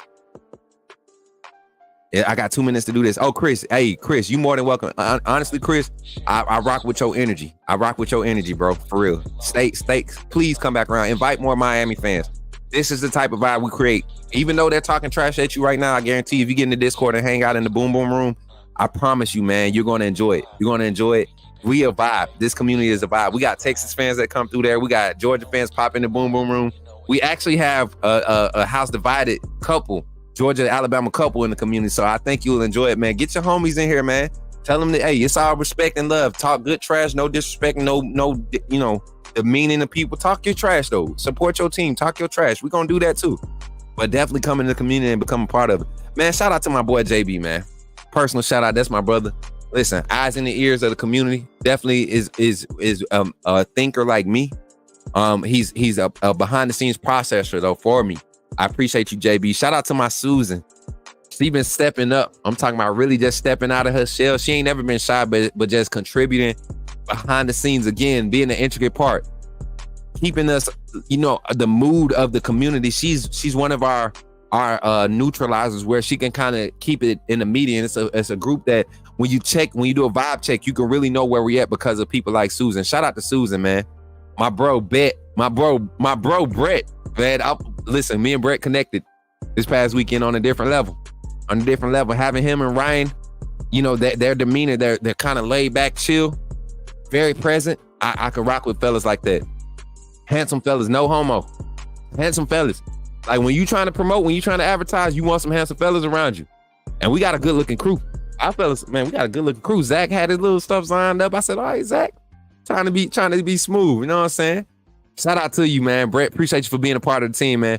My guy, OG Gil, you already know. My guy, the Kinesis, comes in. Not a part of the admin team, but you won't out-promote Coach Smook Network or any social platform. You won't out-promote them with Kinesis. Kinesis is going to out-promote anybody when it comes to Coach Smook. I've seen him in other chats talking about Triple H, though. Be careful doing that, Kinesis. You got to be ready to fight. And he is. He's 10 tones down, standing on business all the time. Of course, Zach. Y'all know Zach, man. Come on. Ain't much got to be said about Zach. Carla, the voice of my... Man, listen. This is no longer the community. I no longer run the community. Y'all really want to know what's going down? It's the lady. Y'all want to know what direction we in? Not saying that she run it, but she's going to know. This is my sister.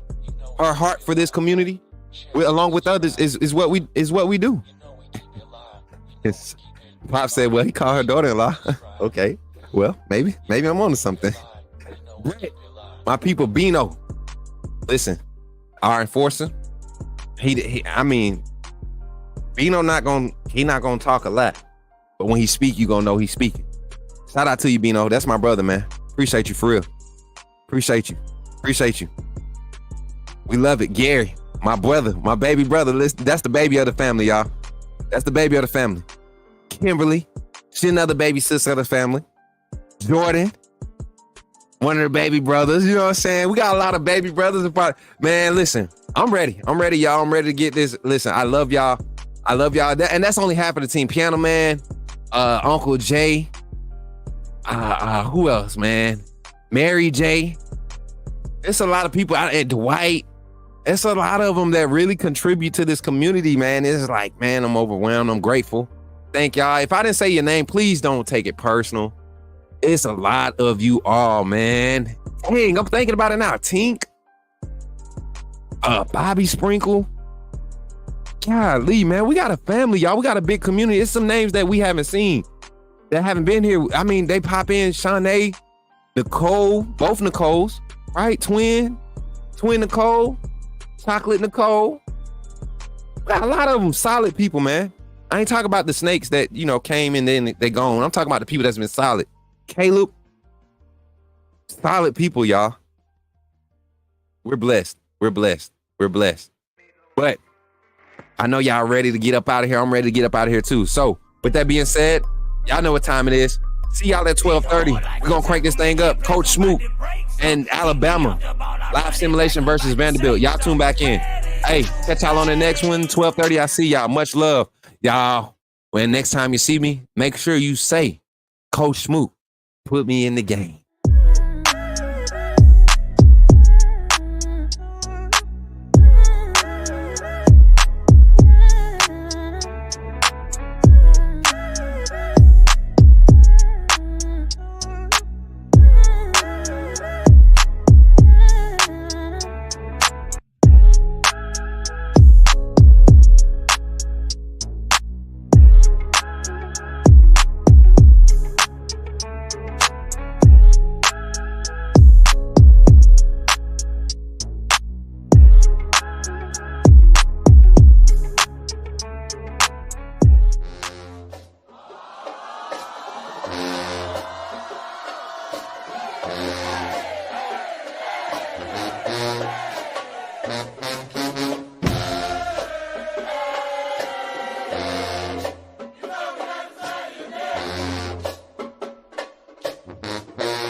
Talking out his out in there. Ooh. Talking out his out in there.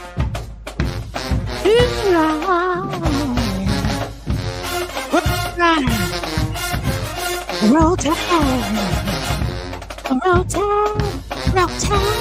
roll tide, roll tide. Yeah, talking out his out in. Hey, talking out his out in there.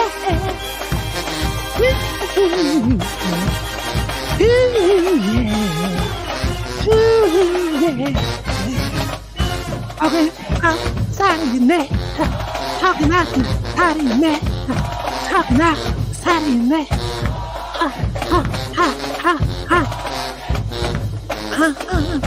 Yeah. Whoa, yeah. Yeah.